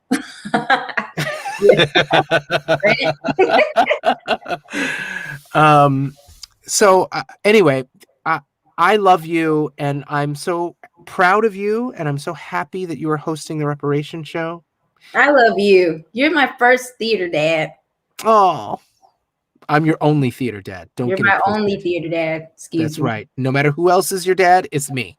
And I need you to say to all the others, why can't you be more like Kevin R. Free? Traumatize the dads. I will. I'll call all of them Kevin. I will. You better. And if I hear that you haven't, it's on. I know. It's on. I know. I'm gonna disown you. I know. Okay, so we've just spoken about spiritual things. If you want to give me like just 1 minute about the show that you just shot up in Canada, I would love to hear about it. I'm sorry to blow up your spot, but I just need to know Lord. I'll be super, super vague. I shot a TV show in Canada, a show in its final season. It's my first thing, like my first TV thing. Congratulations. Thank you. It was really a huge learning experience for myself. I was there for 7 weeks. Wow. Alone. Just geez. I didn't even get to bring my dog. It was just me. Yeah. And are you on the whole season? No, I have 2 episodes.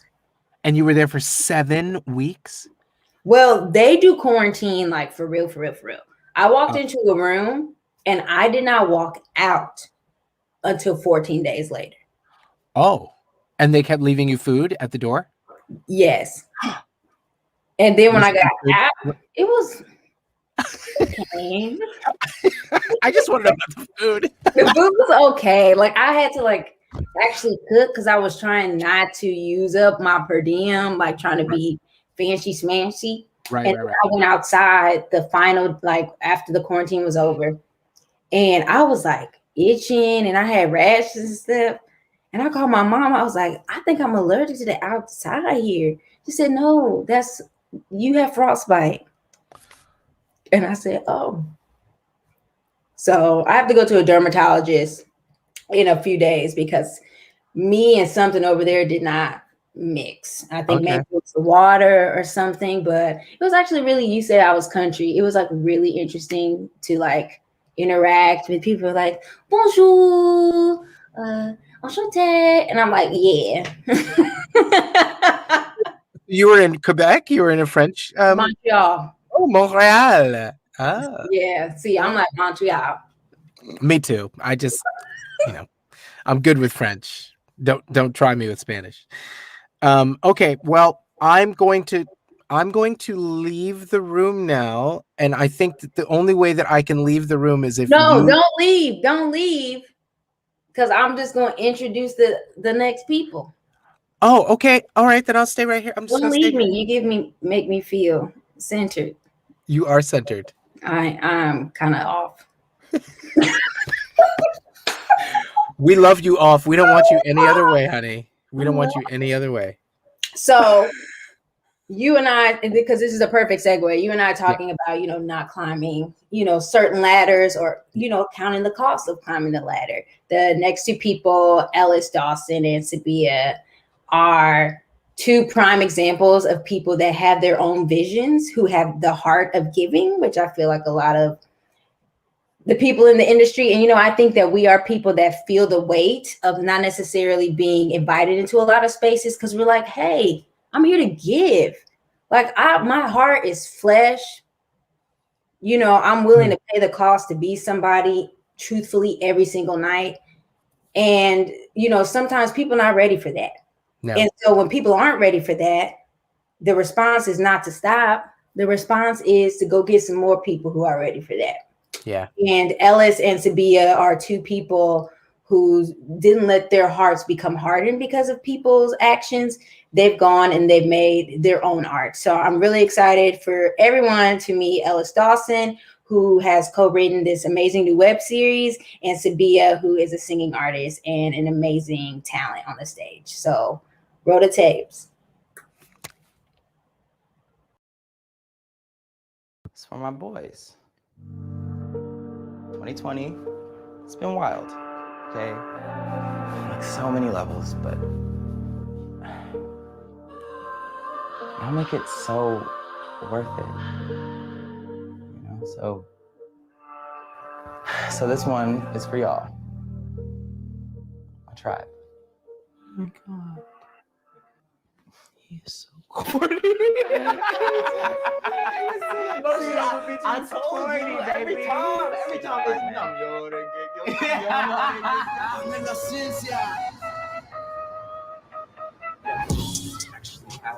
Plans. Let's go see about your man. His man? Jamal don't never got no man. I don't think I have ever felt this strongly about a guy before. I got plans today. I mean, look, I am not trying to be nobody's fetish, okay? And I also don't have time to explain to some white man about his privilege. Paul, not for nothing. I just don't understand why you still caught up on this white boy. And you sound like Saeed, okay? Have you told him? No. Shit, I will. Speaking of Saeed, where is he? Sis, boo-boo, hunty, I am not the one. Did you find work yet? We out here. Sounded like you needed some company. Yeah, at some point we all some lonely motherfuckers just looking for company. So, what's up with you? I feel this new sense of self-reproaching, and I don't want to involve anybody else in that until I'm good and ready. I know him. Who? We work together. Raymond? Yo, Ann. Let's chill again sometime. So this one is for y'all, my tribe. May we forever hold each other down and lift each other up. Always.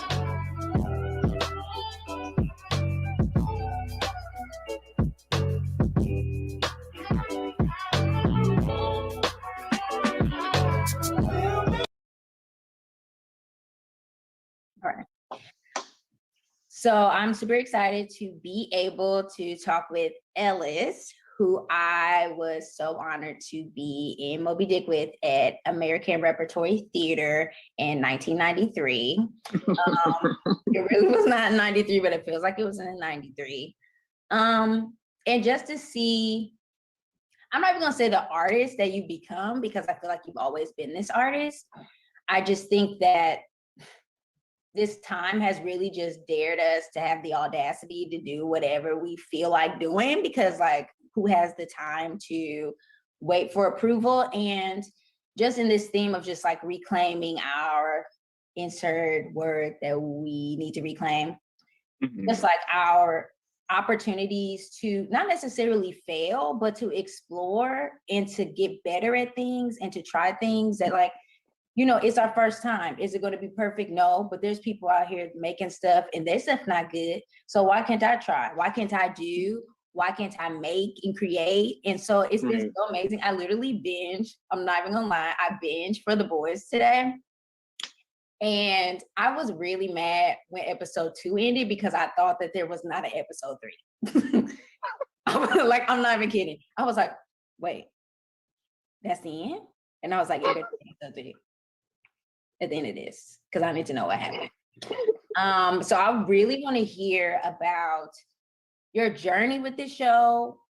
What led you to, you know, take it off the page and like actually like just do it, what that felt like, and just like all your thoughts and emotions and your process on like bringing something that I think is like really spectacular to life.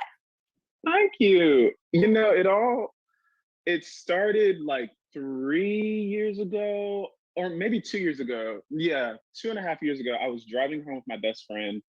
And I think like Insecure was about to end, the season was about to end, and we were talking about, oh, wouldn't it be so great if like there's a show about us, me and him, because I was like, I've never seen a me on television, like this like big guy who's like artistically inclined, super awkward, kind of goofy, gay, soft, really emotional, kind of romanticized things, and then he's the opposite of me. But we're both queer men, and I was like, we've never seen each other on television, and when we do, we're always the secondary character, and we're played as archetypes. We're played as archetypes, like it's never a full picture, you know. So I still have the voice memo of us talking about Jamal, Anthony, and Saeed. We like named the characters that day. And we were like, and I was like, and then it would be cool if Anthony had red heels and blah, blah, blah. And then I wrote a script and I started doing theater again. So I was doing shows and auditioning a lot. So I put on the back burner because I was touring at the time. And then I met Makai Lee, who was my writing partner. So I had written the script, and then one day I posted, this was the summer of 2019. Much Ado was happening at the Shakespeare in the Park. And I posted, I want to go see the show. Anybody want to come with me? We just happened to be mutuals on Facebook. He was like, yeah, I'll come. Didn't know each other. I meet him in line and we're talking because he just finished Color Purple and he's in Rock of Ages off Broadway. And he was like, yeah, I also like I'm into writing. I wrote this pilot for this web series about these 3 gay boys that live in New York and they're in their early 20s. And in the back of my head, I was like, I wrote a pilot about 3 gay Black men, but they're in their mid to late 20s. And I never said anything about it. And then a couple months went by. We found out we lived in the same neighborhood. So we would like go to Prospect Park at night.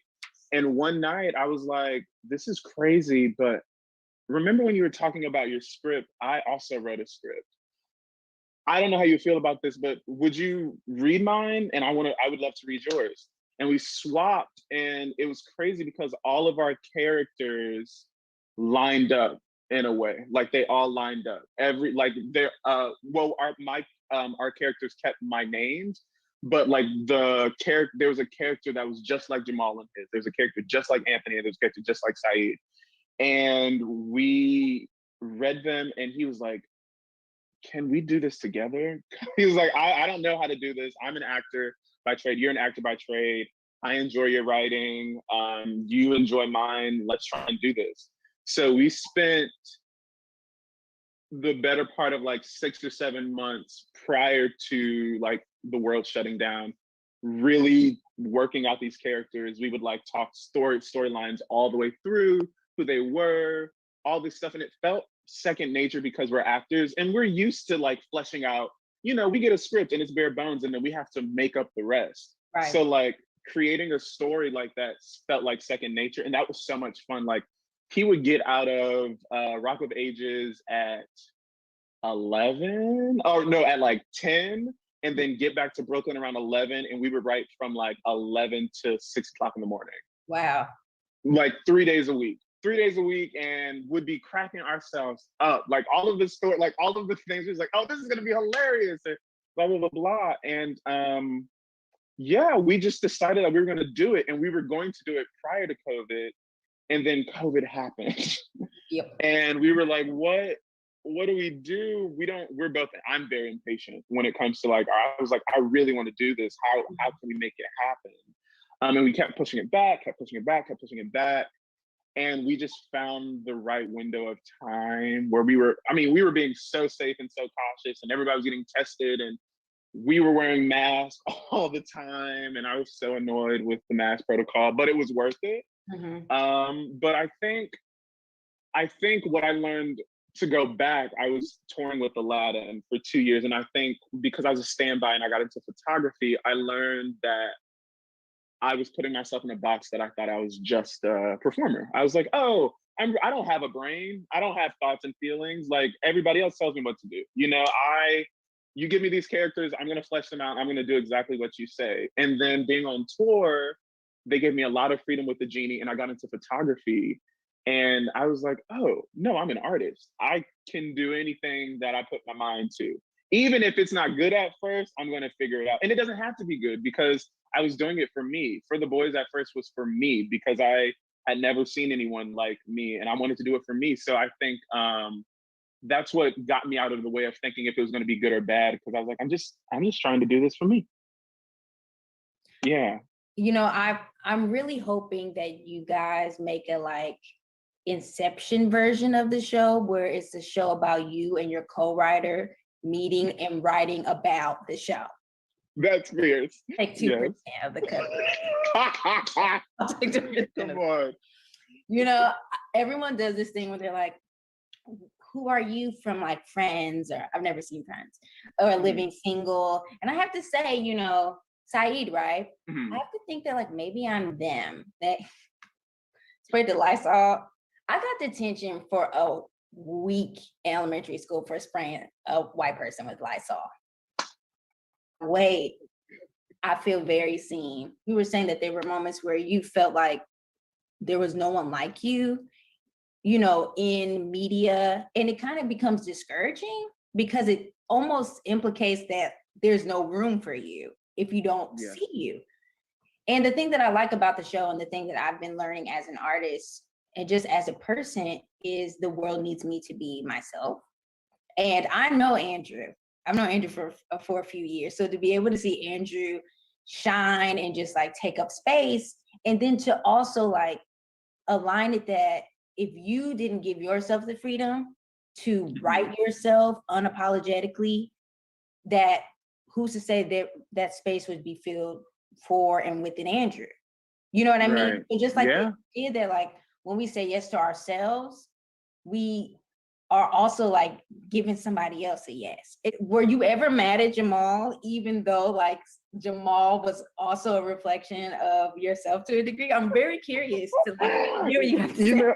You know, what's funny is it wasn't until other people got involved with the project that I had to have real truthful thoughts and opinions, because like we were seeing all the characters from above and trying to live in them all at the same time. So like I was always, I guess what I'm trying to say is like as I write each character, even Makai, both of us, we're always seeing their point of view. So it's hard to look outside of that and like, oh wait, what's going on? You know, especially because we're actually about to go into pre-pro for the next 6 episodes that are going to come out in the early fall. And Jamal makes a lot of mistakes and he does a lot of things that are questionable. But in the moment, I was like, oh, this all just makes sense. And now watching and now reading comments and having, you know, the guy who plays Devin, he'll talk about his experience. He'll talk about it from his point of view. I'm like, oh my God. I see it. At the end of the day, I literally was having this conversation with somebody on Instagram today who was like, how could he be hiding this from his friend? Like, that's so shady, blah, blah, blah, blah. And I was like, this is a person who, even though we don't really go into detail, but you can kind of see, and we're kind of trying to set it up in their dynamic. But like, in a way, Saeed and Jamal are kind of codependent on each other. Mm-hmm. And Jamal definitely seeks approval from his friends. Mm-hmm. And the idea of, and Saeed is unapologetically militant Black, like on purpose. Militant, yes. Does not care, will say it. Even if it sounds crazy, he does not care. And we hold space for that. And I think it's just Jamal is reacting, he's reactionary, he's acting out of fear and trying to please everybody all the time, to where he's not even pleasing himself, which I identify with. That was a lot of, I think the hard part about writing it was like the parts of myself that some people really enjoy but are detrimental to me. Like, I can go around trying to please everybody, but that's not necessarily great for me. So like unpacking that was a lot. I personally don't really, it's not that I don't date outside of my race. I just don't date white people. So I don't know that struggle. But in order for it to be real for me, it was just like, that's why we had to make Saeed the way he was. It was like, the odds have to be so stacked up against Jamal where it's like, oh, this is the only choice. But now reading the comments, people are like, it's so shady. Like, why is he hiding it from everybody? I'm like, oh, okay, yeah.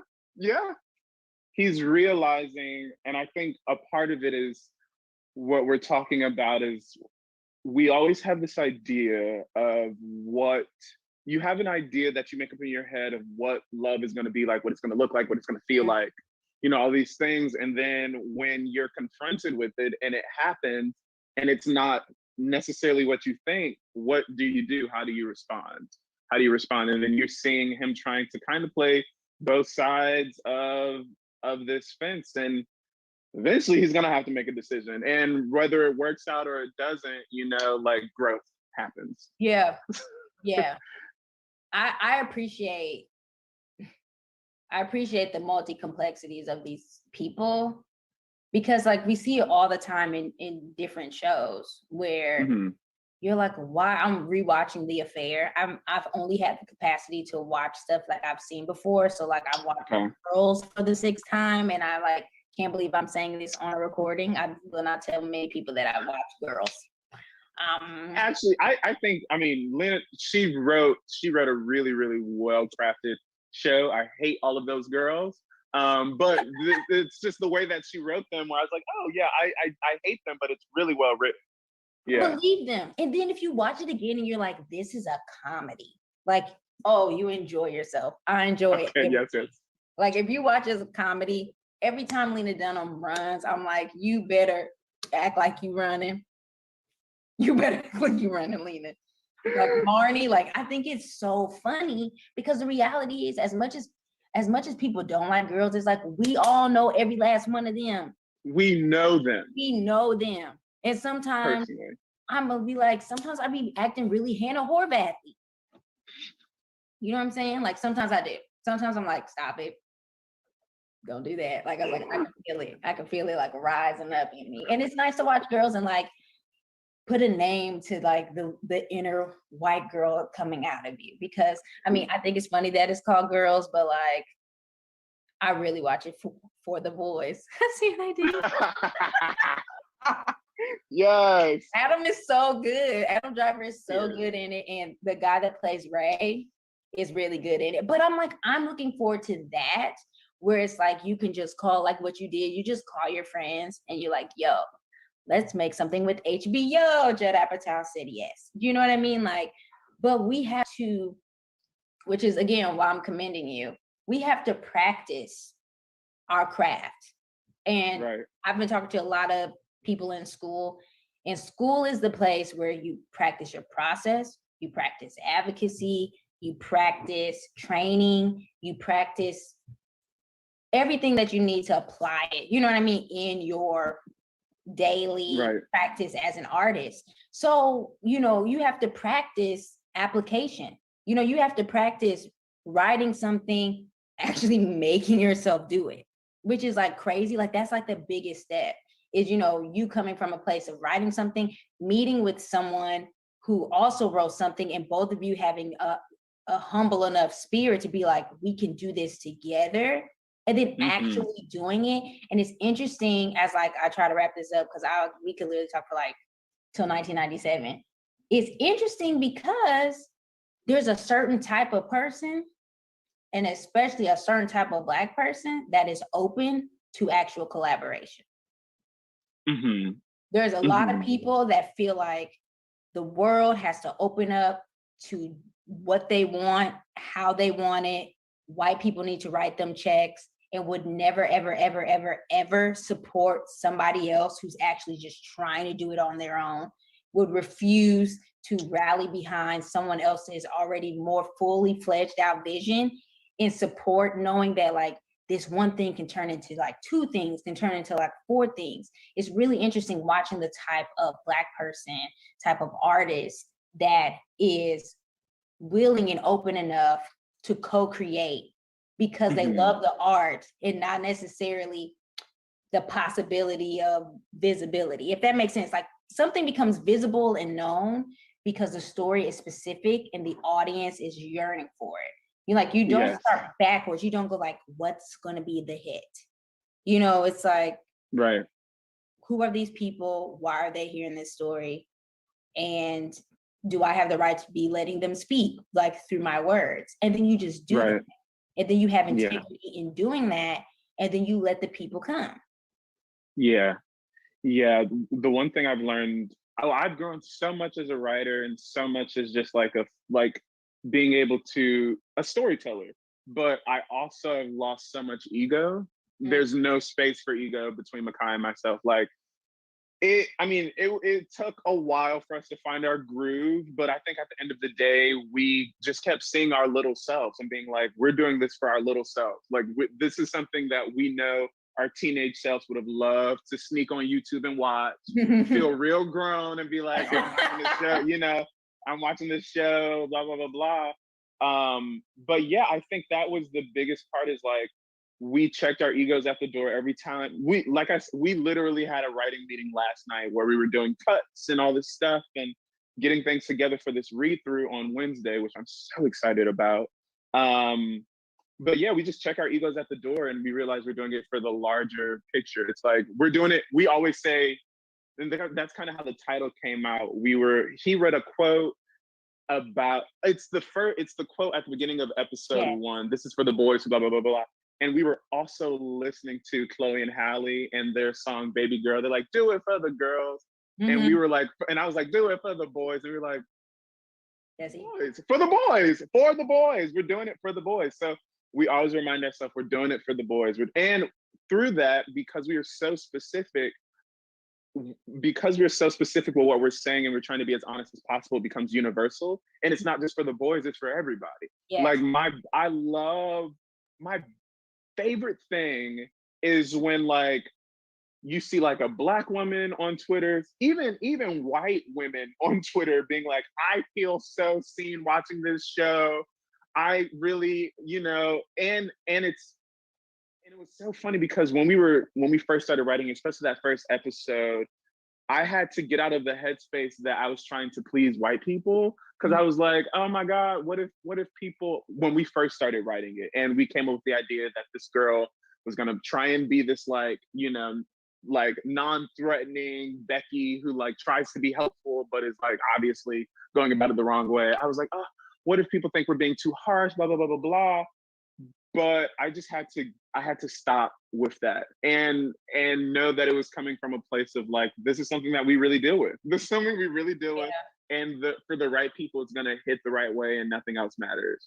But yeah, I think what's been the best compliment is like how universal it feels and how so many people see themselves and not just one of the characters, but they're like, I see a part of myself in all three of them, which means that we're doing our job. Because we just like a lot of the stories, and I learned this about Quentin Tarantino. He was saying how everything he writes is like super, super personal. Like Kill Bill is a very, very personal story of his, but he just inflated it with all this extra stuff. And every single part of For the Boys, all of their stories, Makai and myself have dealt with personally, but we just put extra stuff on top of it to create this world. And it seems to be resonating, which I'm really excited about. But yeah, it was really just like a no ego, we're doing this for the greater good. And it's become my favorite thing to work with him. He's one of my favorite people to be around, even though he get on my last damn nerve. But we really it just clicked. There's so much about this project that felt preordained. Like even the way we met, it was so random, and like the casting was like Drew wasn't even the person that we had in mind for Jamal. Drew was just a friend of mine. And I would be like, oh yeah, I'm working on this script. Do you want to read a couple episodes? And he was like, I love this so much. I would be a janitor on set. And as we kept I kept writing for Jamal, because Jamal obviously is like based off of me personally. I was hearing Drew, and we like did real auditions, which was kind of crazy. To ask your friends to send in a tape, it feels foolish. I'm like, hi, this is crazy, but would you mind recording yourself? And we like sat down and watched them, and I asked Drew, and we did a reading of the show with another boy who we were going to cast. And he was great, spectacular. But something about watching Drew say, he did his sides was that last monologue he does where this is for my tribe, this is for my boys, blah, blah, blah, blah, blah, in episode 1. And it was just so honest and just so earnest and so spot on. It was just like, that's it. And of course, like, weirdly enough, talking about the show with Drew before Drew was even a part of it, he had been prepping for it the whole time, subconsciously. He just innately knew it. So it's like, there's just so many aspects of it and then Lamont, who is my real life roommate, who plays Saeed. It all just kind of like fell into place. I love it. I do. I'm so happy for you. Thank you. I'm so happy for you. I had a nightmare the other night about Moby Dick. Girl. But at the end of it, you bowed. You took your bow, and we all clapped for you. That's just like a rite of passage, I guess, in the pandemic for me. I had a dream about Bill Clinton. He gave me his home address and told me to come through. And I just like, the dreams are getting out of hand, but these types of dreams coming to fruition, I can get behind these because they're necessary. And like I said, you making something just made way for other people to also just say yes to themselves. And I think that that's the type of community and moving forward that I can, one, stand behind, but also like, I hope it just multiplies. I hope there's just so much more of that, so much more of saying yes to yourself and, consequently other people saying yes to themselves. So to close out, before we play the trailer for your show, can you tell me, how have you reclaimed something for yourself during this pandemic? I feel like I reclaimed my power. I was literally talking to my mom about this. I was in a final callback 2 weeks ago for a grad program, and it went so well. We had a break, and I called my mom, and I was kind of emotional, but I was like, and I know it doesn't mean to be, but I was like, I'm really talented. I'm really talented at a lot of things. I was like, I do this, I do that, I do this, and I do that, and I do them all really well. And I've always tried to dim myself to make other people more comfortable, or like, oh, if I do all of these things, and I always do it from a place of love. It's never showboating. It's always like, this is something that is in me that I have to get out. And I know that sounds so hippy dippy, but it truly is. And I think that I've just reclaimed being that bitch. Like, I've just reclaimed being like, I'm a boss in what I do. There's nothing wrong with acknowledging it. I feel like a lot of times we're told to like be quiet and like try to make other people feel comfortable, blah blah blah blah blah. But these are gifts that are meant to be shared. So I've just been reclaiming myself fully as an artist and all that I'm capable of. That's amazing. And I'm happy to and excited to see what that is a year from now in 1998. Yes, 1998. In 1998, moving forward. I'm so excited for you. I'm so happy for you. Pip is happy for you. He even raised his hand. That wasn't me. So everyone enjoy the trailer of For the Boys. It's on YouTube, Slate TV. Follow it along on Twitter and Instagram and support Black art.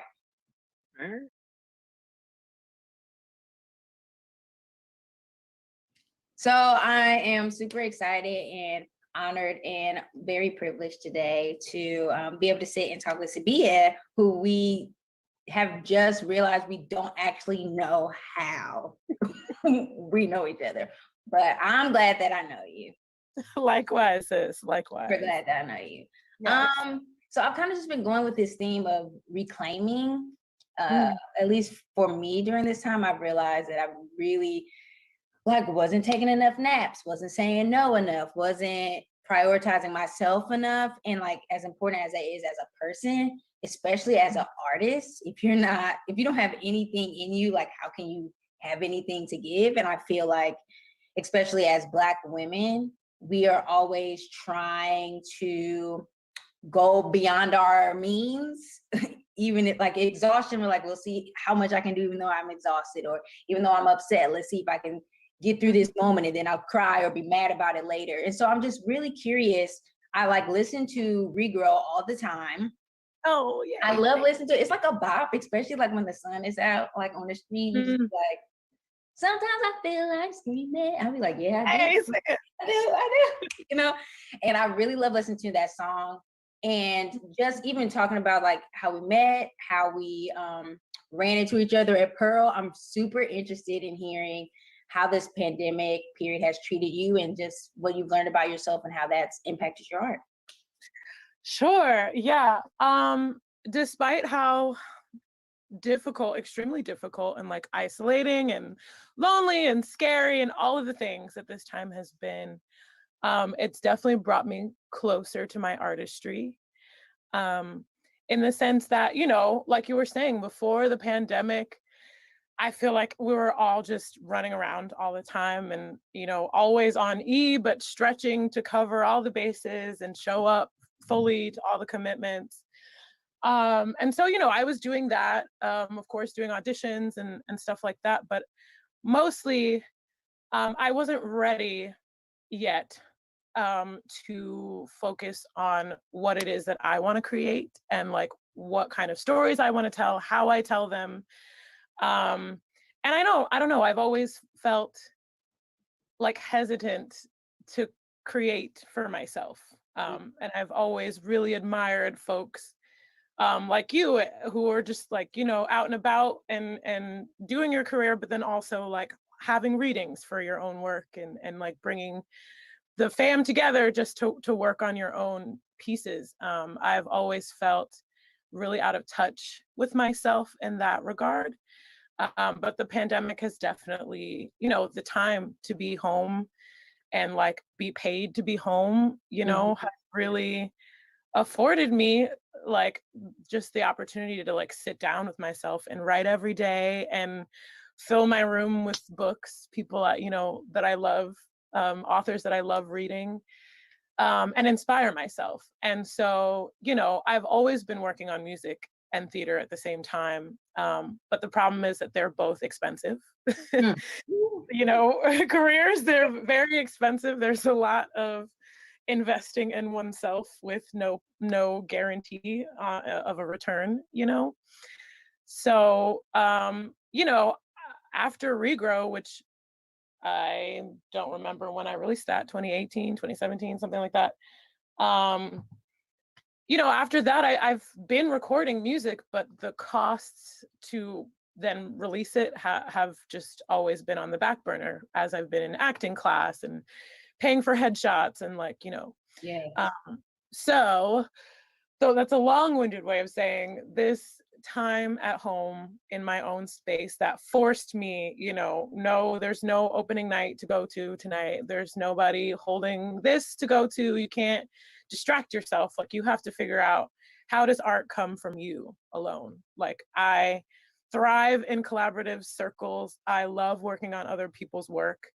But I've been using that as an excuse to avoid, my own creations. And so I'm finally feeling a little more comfortable and excited to explore that for myself. And that's definitely because we've been home.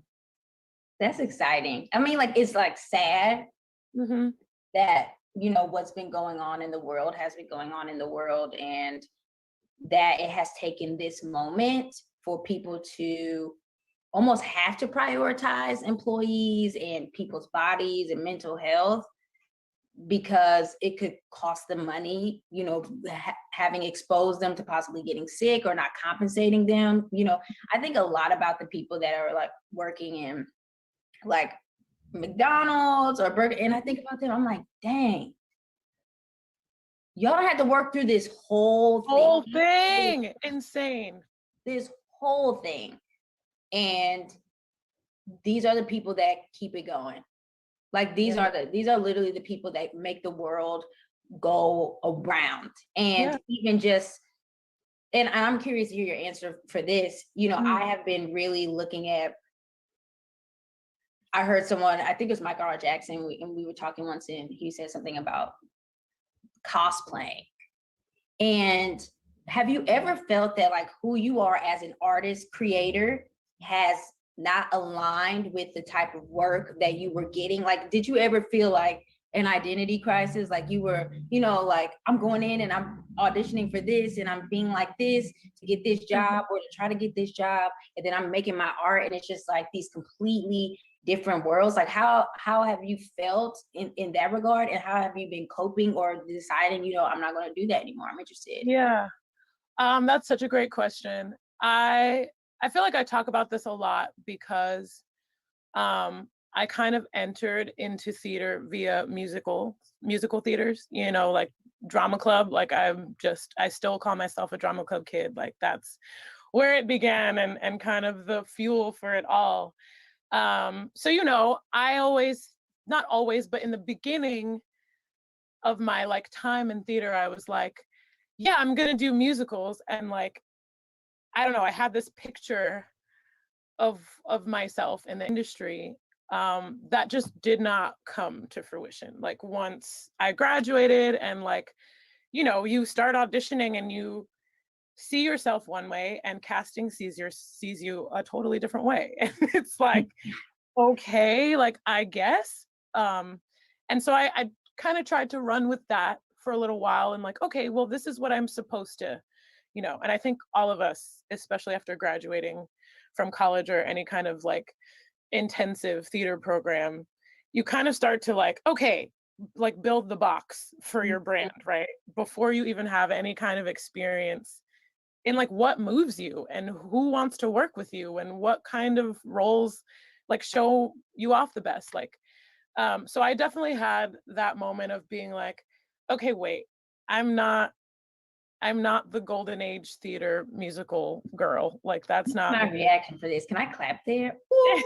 I'm doing this one and that one. Yes. Like a crying one, because I would like the whole spectrum of yeah, and I mean, this goes back to that day in Pearl, which I can't remember if that was the day I met. No, that must not have been the day. I feel like it was. I mean, I still would have said something to you, but there was like a familiarity that just be like, yeah. So for the listeners at home, I auditioned for something. It wasn't Book of Mormon. It was like Beautiful. Was it Beautiful? Yep. Mm-hmm. Yeah. It was beautiful. And I'm like Carole King, like she wrote stuff for Aretha Franklin. Like, I can sing that stuff. That's what I'm thinking going into that audition, like this music is the kind of music I love. It runs through my veins. Like, I can do this.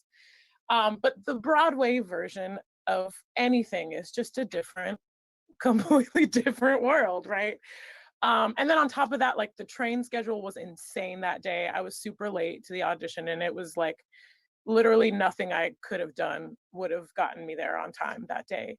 And so I got in there really flustered and like upset, and kind of managed to get through my audition, but you know, my energy was off because I was late and like felt some type of way about being late. And so I did my audition, and they were like, "Great, thanks. Like, you sound great."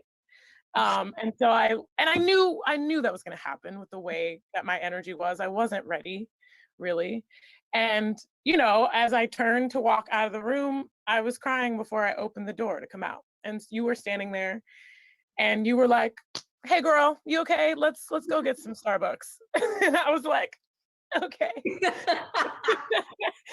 And I was just so upset because I felt like I could not measure up to this thing that was Broadway theater, right? And so I can't remember ultimately what you said to me, but it was so helpful. And I think about that day a lot, because I've spent a lot of time at 34th Street on the ACE downtown platform crying after auditions. Yeah. You know, so and that day you were there, and it just, I know you were basically like, "Girl, don't pay attention to these people. This open call is crazy. This is the third time I've been in here like this." And you just like kind of put it all in perspective for me. And I bring up that story to say that that was kind of the beginning of me learning that I have to define myself first. You know what I mean? I'll clap again. Yes, exactly. I had to define myself first.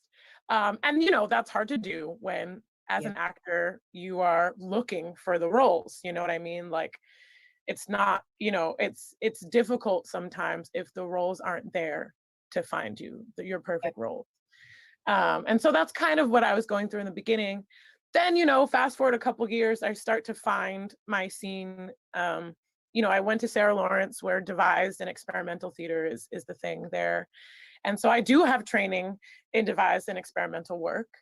And I always felt like I have so much fun doing this. I love doing this, but there was still like a disconnect. Mm-hmm. And the disconnect I now know is the material. I was learning to devise, you know, with source material and stories that were not really native to me, or like you know, a close, intimate understanding for me. Once I started to get seen for stuff, you know, and started to work more in the like downtown theater scene, then I started to feel like, oh, okay, like this is where things make more sense and where I have more fun, and people value my skill sets a little bit more. Like people are just like, it's my dad.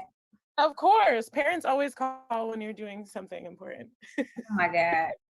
And you did Skin Folk, right? With yes. Because yes. Jillian was our dramaturg for Moby Dick. Oh, awesome. I had no idea. That's so cool. She's an amazing. Her mind is like super dope. But Like, you know wow. what, like when you like, and just to segue into like what you've been saying about, you know, not necessarily fitting, but also just, you know, you could have used that as a reason to quit. And for me, if anyone goes through that journey and they're like, I want to quit, to them I say, there's nothing wrong with that. Like I would be like, don't quit.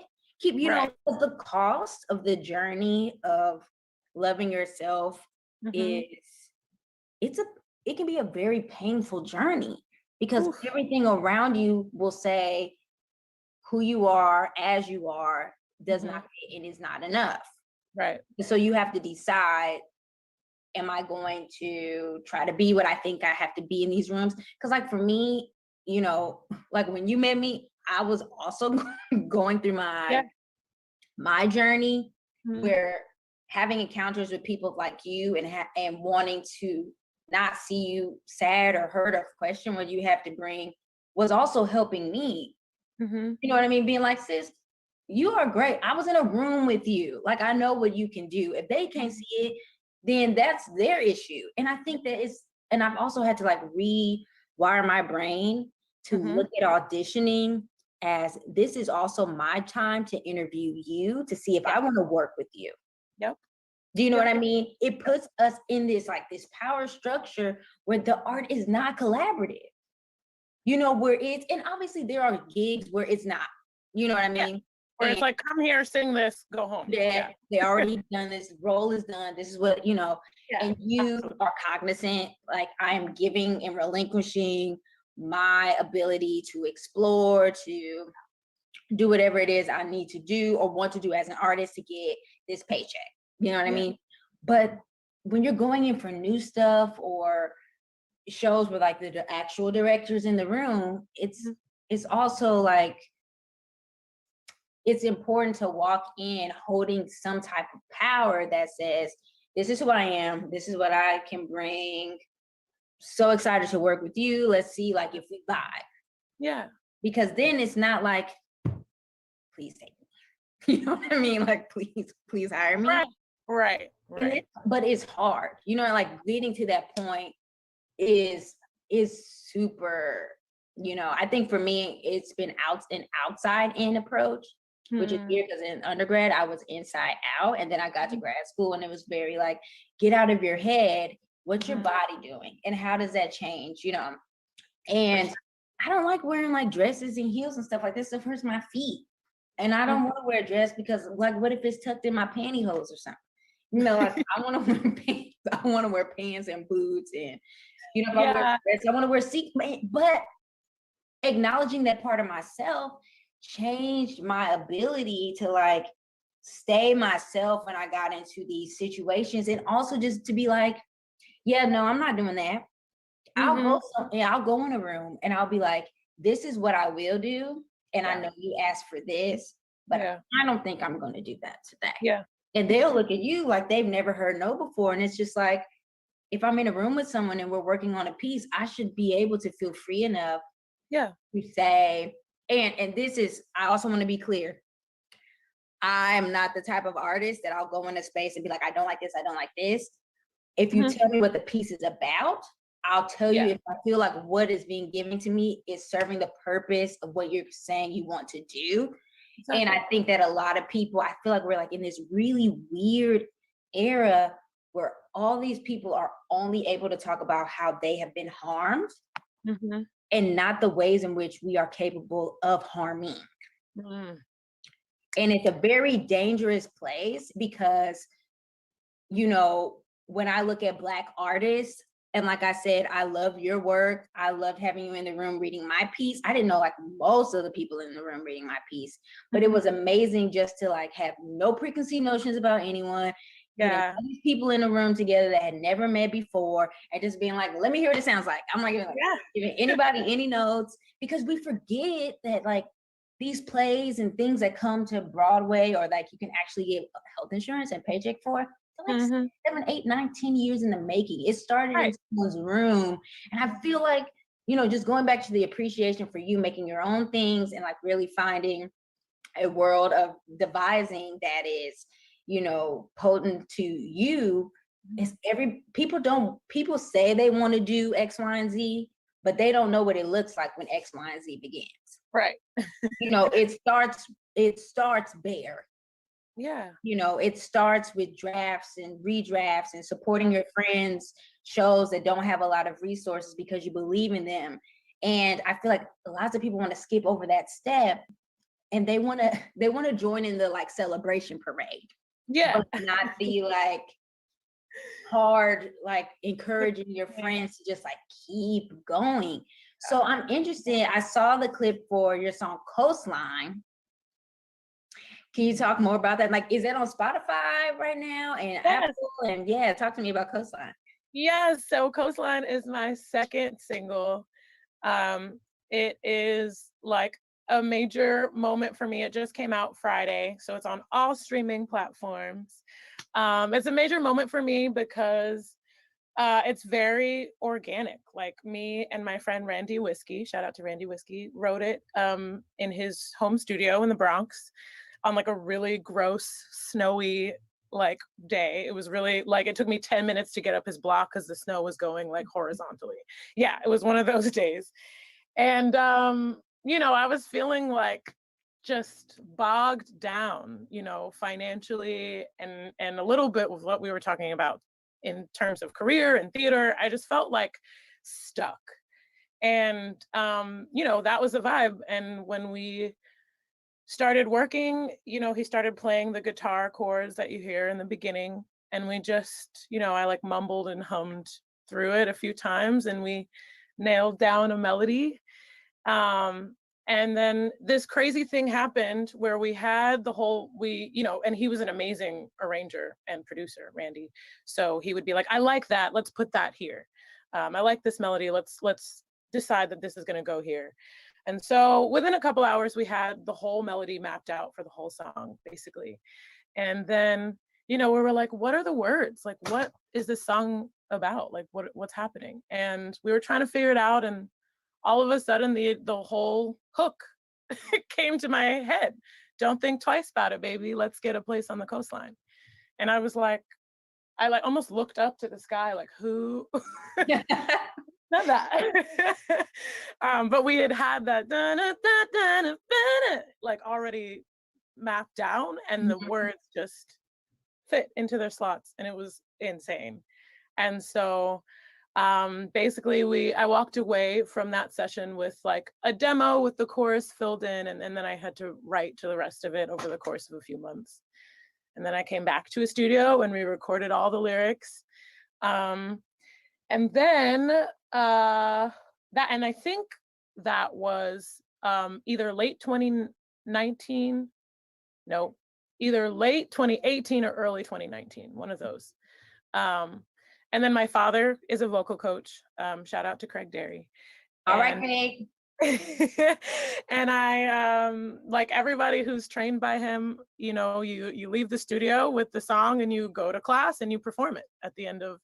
So, you know, I spent a few months, maybe a year or two, just singing the song every day to whoever in vocal lessons, and kind of workshopping it that way. And, you know, then it kind of took on a life of its own, and some of the vocal choices that you can hear in the version that's out now were born that way. And then, you know, I kind of sat on it for a long time because, again, music is expensive. And pre-pandemic, you know, I was paying for acting class and all of these things, monthly MetroCard and everything. A drink on opening night so I can talk to somebody, you know, like a lot of costs. And so I didn't really have the money to funnel into bringing that song from the demo to what you hear. So then fast forward to the pandemic. We're inside for about a year. I think it was September that we finally, you know, after a few rounds of unemployment and paying some debts down, I finally had the money for a studio session. And so I brought in some of my really close friends. It was like a family affair. It was so cool. My dad, who, you know, is my vocal coach, but is also an amazing vocal producer. Like he, when you're in the studio, you want him there because he can be like, make that vowel this, make that O and A, like, and you know, he'll just open up. I need to clap again for that, Craig. Yes, he's just amazing. And him and my brother Khalib, who's also my manager, the two of them really just like nurtured the song even more in the recording session. I had a friend, Devo, shout out to Devo D, who's singing the beautiful O's that you hear in the background on the second chorus in the track, in the original mix. He brought a guitarist from his band, shout out to Brandon Hollywood Porter. My dad brought an amazing pianist named Jimmy Valentine. And they just like we played the song a couple times and they just did whatever.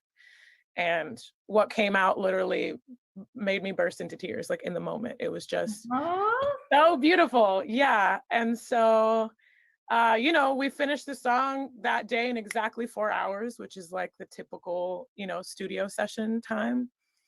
And then I went to LA to shoot some stuff for the visuals, which are, you know, full visuals are coming soon. Then I went to Miami, all very careful, COVID testing on both sides of every trip, COVID testing in every, you know, But I just finally had the time and the money to do it the way I wanted to do it, and I just had a blast, like soliciting all of my friends and their services and their skills at every step, basically, to just make it beautiful.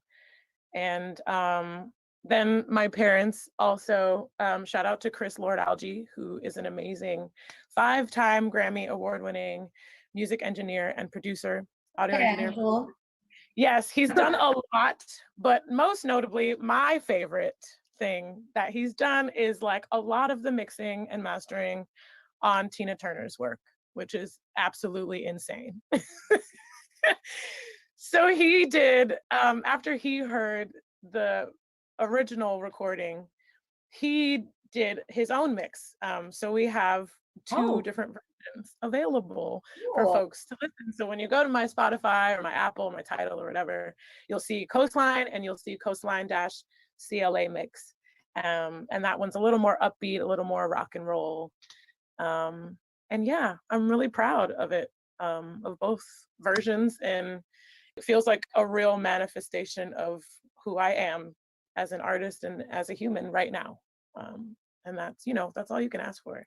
That's beautiful. I'm so happy for you. You're like glowing. Thank you. I'm very excited. I had no idea how much it mattered to me to have work out there that that I wrote, that I created, with friends, of course. But it really, there's a shift in my spirit knowing that song is out there and people can listen to it, and that when you go to my Instagram or my Twitter or whatever and you click the link in my bio, you can find that song, and that's really exciting. And it does the work for you when you have the resources to create and show yourself as yourself, because it's so hard portraying yourself in a space where the only materials you have are someone else's words, someone else's story, and just being able to supplement your artistic life as being a full artist with your own expression, I feel it's so necessary. And I feel like schools do not focus on that as much, of like, who are you outside of being Audrey in Little Shop? Like, she's not real. Who are you? Or you play a role and then you kind of become the person, and then you're like playing another role and you're kind of them, and it's like you're like that weird Splice character in the movie Splice. Like, what are you? You should transform into people. You shouldn't let yourself just be this hybrid of all the characters you play. Like, they should actually be little hybrids of you. Yes, exactly. But it does, but the industry can make you feel the opposite, where you walk around with all these other characters stuff. Of course, especially as Black women. I mean, it's like, it's already hard to be an actor, period. But then, when you're a part of a marginalized group that gets totally misrepresented, systemically throughout the course of the history of entertainment, you internalize that stuff and you think that you're supposed to be a version of yourself that is co-signed already by the powers that be. And it's like, no, I can actually just be, my weird Black self, and whatever that means. Yes, I'm weird too. For everybody. Yeah. And it's weird that people are like, you're strong. And it's like, but I'm weird strong. Yeah. It's a different brand. It's weird. It's like, I was talking to someone and I said, we should just have more plays with, Black families just run out of bread. Yeah. Just a simple, why does it have to be some huge racial matter? And that's not to say that there's not a place for that. Absolutely. It is. That stuff is needed and it's necessary. And it's gonna happen regardless if we decide to add some of, because that's what I want too. I want to watch 4 Black women sitting at a dinner table arguing about some man's text message. I want to see silly, mundane, nonchalant, everyday. I want that. I want that. It's important, and it's and like we were saying about the internalization of things, is that if you're always only playing these heightened traumatic things, you're also internalizing those things as well. And you're carrying them with you. Which leads me to my final question before we play Regrow. Going on with the theme of reclaiming, what is it that you feel that you have reclaimed over the time of this pandemic? Ooh, peace. First and foremost, peace. Being from New York, like there's a level of chaos that you are just okay with, that you have to be okay with here. And then, on top of that, just like my life in general, like I've always been able to thrive in chaos, and this year I realized, and by this year I mean 2020, I've realized that I don't have to. Like I just don't. Like that's a great strength. Awesome. We'll whip that out again if we need to. But girl, you can also be just relaxed and maybe even bored sometimes. Like it's okay. Clap thumbs, laugh. Yeah, and like yes, like it's okay to have nothing to stress about. Like it's a weird thing when you're like, I'm not worried about anything, and that can give you anxiety because it's like maybe I should be worried about something. So I think this past year, what I've reclaimed definitely the best is my peace and just like, the space and time that I need to just exist how I want to exist. That was tasty. That was tasty. I needed that. I need that. Yeah, we all do. We have to, and we have to go through the process of acknowledging the things that the baggage that we have, and then like the baggage that we continuously like pick up. Yep. And there's some things that we do to ourselves. Yes. And, oh my God. Yes. Yeah. It's, the word no is beautiful. And I really hope a lot of people just adopt that word more into their vocabulary and use it unapologetically, and weigh the costs of doing certain projects and subjecting ourselves to certain processes, knowing that there's a possibility that I can leave with less of myself that I came in with. And I've done that like too many times. You do. Definitely done that too many times. Yeah. And you know what? And I wouldn't, if I could like I won't say I wouldn't, but me, Morgan, had no business in the beautiful audition. I had no business in there. Me too, girl. I had no business. And it's not because we couldn't have, but it's, I don't think that it was for me. And there's a person out there that's like their jam. Right. Like that's their vibe. That's what they give. And for me, sometimes you have to go through those journeys of like being in those rooms where they're like, bevel, hop, kick. And you're just like, I look like I just got my legs today. This is the first time I got my legs. I've never used them before. I've never had them. I've never had them. I don't even know which way is left or right. Why is everybody standing? Wait a minute. I have a very funny Mean Girls audition for myself. I was auditioning for Mean Girls, and they had all these Black girls dancing. And I was like, tell them I cannot dance. I do not dance. I shall. I will not dance. Agent was like, they don't want you to dance, like blah, blah. And I was like, cool, whatever. And then they were like, can you dance? Can you stand and dance? I said, move or dance. Right. Right. Move or dance. I will move, honey. I will move. I will move. Okay. I will extend. I will do that. I could do that. I was like, which one we doing? They was like, we going next door. Now we went next door and I saw that drum set. I said, they about to kill. They about to lay. When I saw the instruments, I was like, oh no. Instruments. Not a piano, just a piano. There was a drum kit. Wow. And the funny thing about the room is I think at the end of the like dance cut, nobody was in the same position because none of us know what was going on. You had people on the ground, people like arm up, people like this, like nobody was doing the same thing. And I was just like, ooh, this is rough. Like, this is rough. But it's like, that's what it means. Like, when you become yourself and like when you have just this peace about who you are, you know, you dismiss this monolithic idea of existence that just because you want this character to be Black or you want this character to look a certain way, it doesn't mean that I have that to give. Yeah. You know what I mean? And a lot of it is just protecting your self-esteem and your spirit from this like imposter syndrome, you know, invader that makes you, you know, if you start the day at 100 and every time you encounter something that like makes you question yourself or put you in these power structures where people talk down on you, you know, it goes down and down and down and down and down. And there's some instances where you can't help that those are the situations that you're going to be in, but there are so many that we can.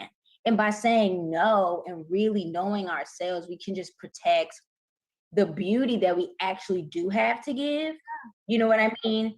And we do have to offer the world. And I am really just excited and happy for you that, you know, the situations that you've gone through have made you the artist that you are. And most importantly, that you have embraced those lessons and like, and we can hear it in your voice and your message. And like I said, you're like literally glowing right now. So I hope that like in 2022, when I see you, it's just like, I don't even see none of this stuff in the background because it's just like illuminating. It's just like lights coming from there. You know what I mean? Thank you. I'm excited for you. And you know, whenever I get the coins to make something, you will be in it. I can't wait. I'm excited for you. I love your brain. I love who you are. Well, thank you. And I'm so thankful to know you.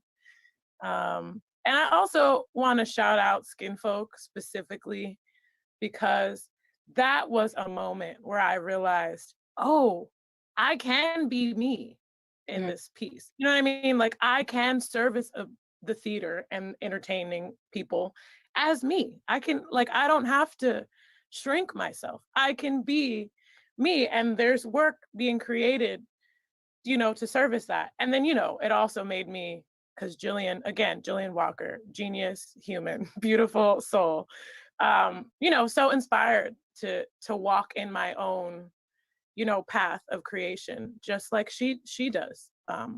Yeah. So shout out to Skinfolk, shout out to Skinfolk. Shout out to you. And you guys follow, like, share Sabia's music, and enjoy Regrow. Woo-hoo. Thank all of you that have stuck it out with me this far. I know this was a long show tonight, but it was not longer than Lord of the Rings, the extended version. A huge shout out and thank you also to the Reparations team, Morgan Johnson, Joey Neal, Kevin R. Free, Michael Kellner, and Arez Ziv. Thank you to all of the people I was so honored to be able to interview. And I hope that all of you out there watching these videos know that your dreams are possible, that your art is important, and that naps are essential. So with a bow out to this week's episode of The Reparations Show, I want to leave you with an amazing piece by Sabia, Regrow.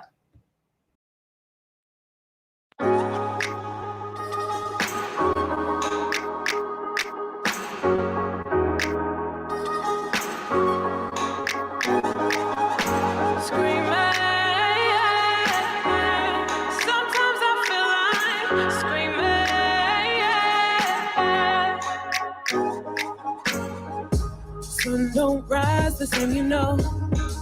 It's setting in now. Who said you could go? Yeah. Endless nights unforgettable. So over the slow cheesy songs, glass of wine just to taste time. You're alive, you said that you'd be right here. And you turn your back, I need you. It's okay. For your lies, you deserve to feel like this. broken to and replaced out. Useless, restless away while you're dreaming. Yeah, it's hard for me to lay down, lay down. Gets rough when I try to lay down while you're dreaming. Yeah, it's hard for me to lay down, lay down. As soon as I cut it out, I'm gonna regrow. Ain't no way to water down unless I should rebound. You somebody now. Yeah. Oh, wish I could get away. Lay my head down. Take a ride on a memory. Yeah. You're a lie. You said that you'll be right here. Things we rebuilt year round. Watch it fall down. For your lies, you deserve to feel like this. Broken to and replaced out. Useless, restless away while you're dreaming. Yeah. Time for me to lay down, lay down. It's rough when I try to lay down while you're dreaming. Yeah. It's time for me to lay down. As soon as I cut it out, I'm gonna regrow.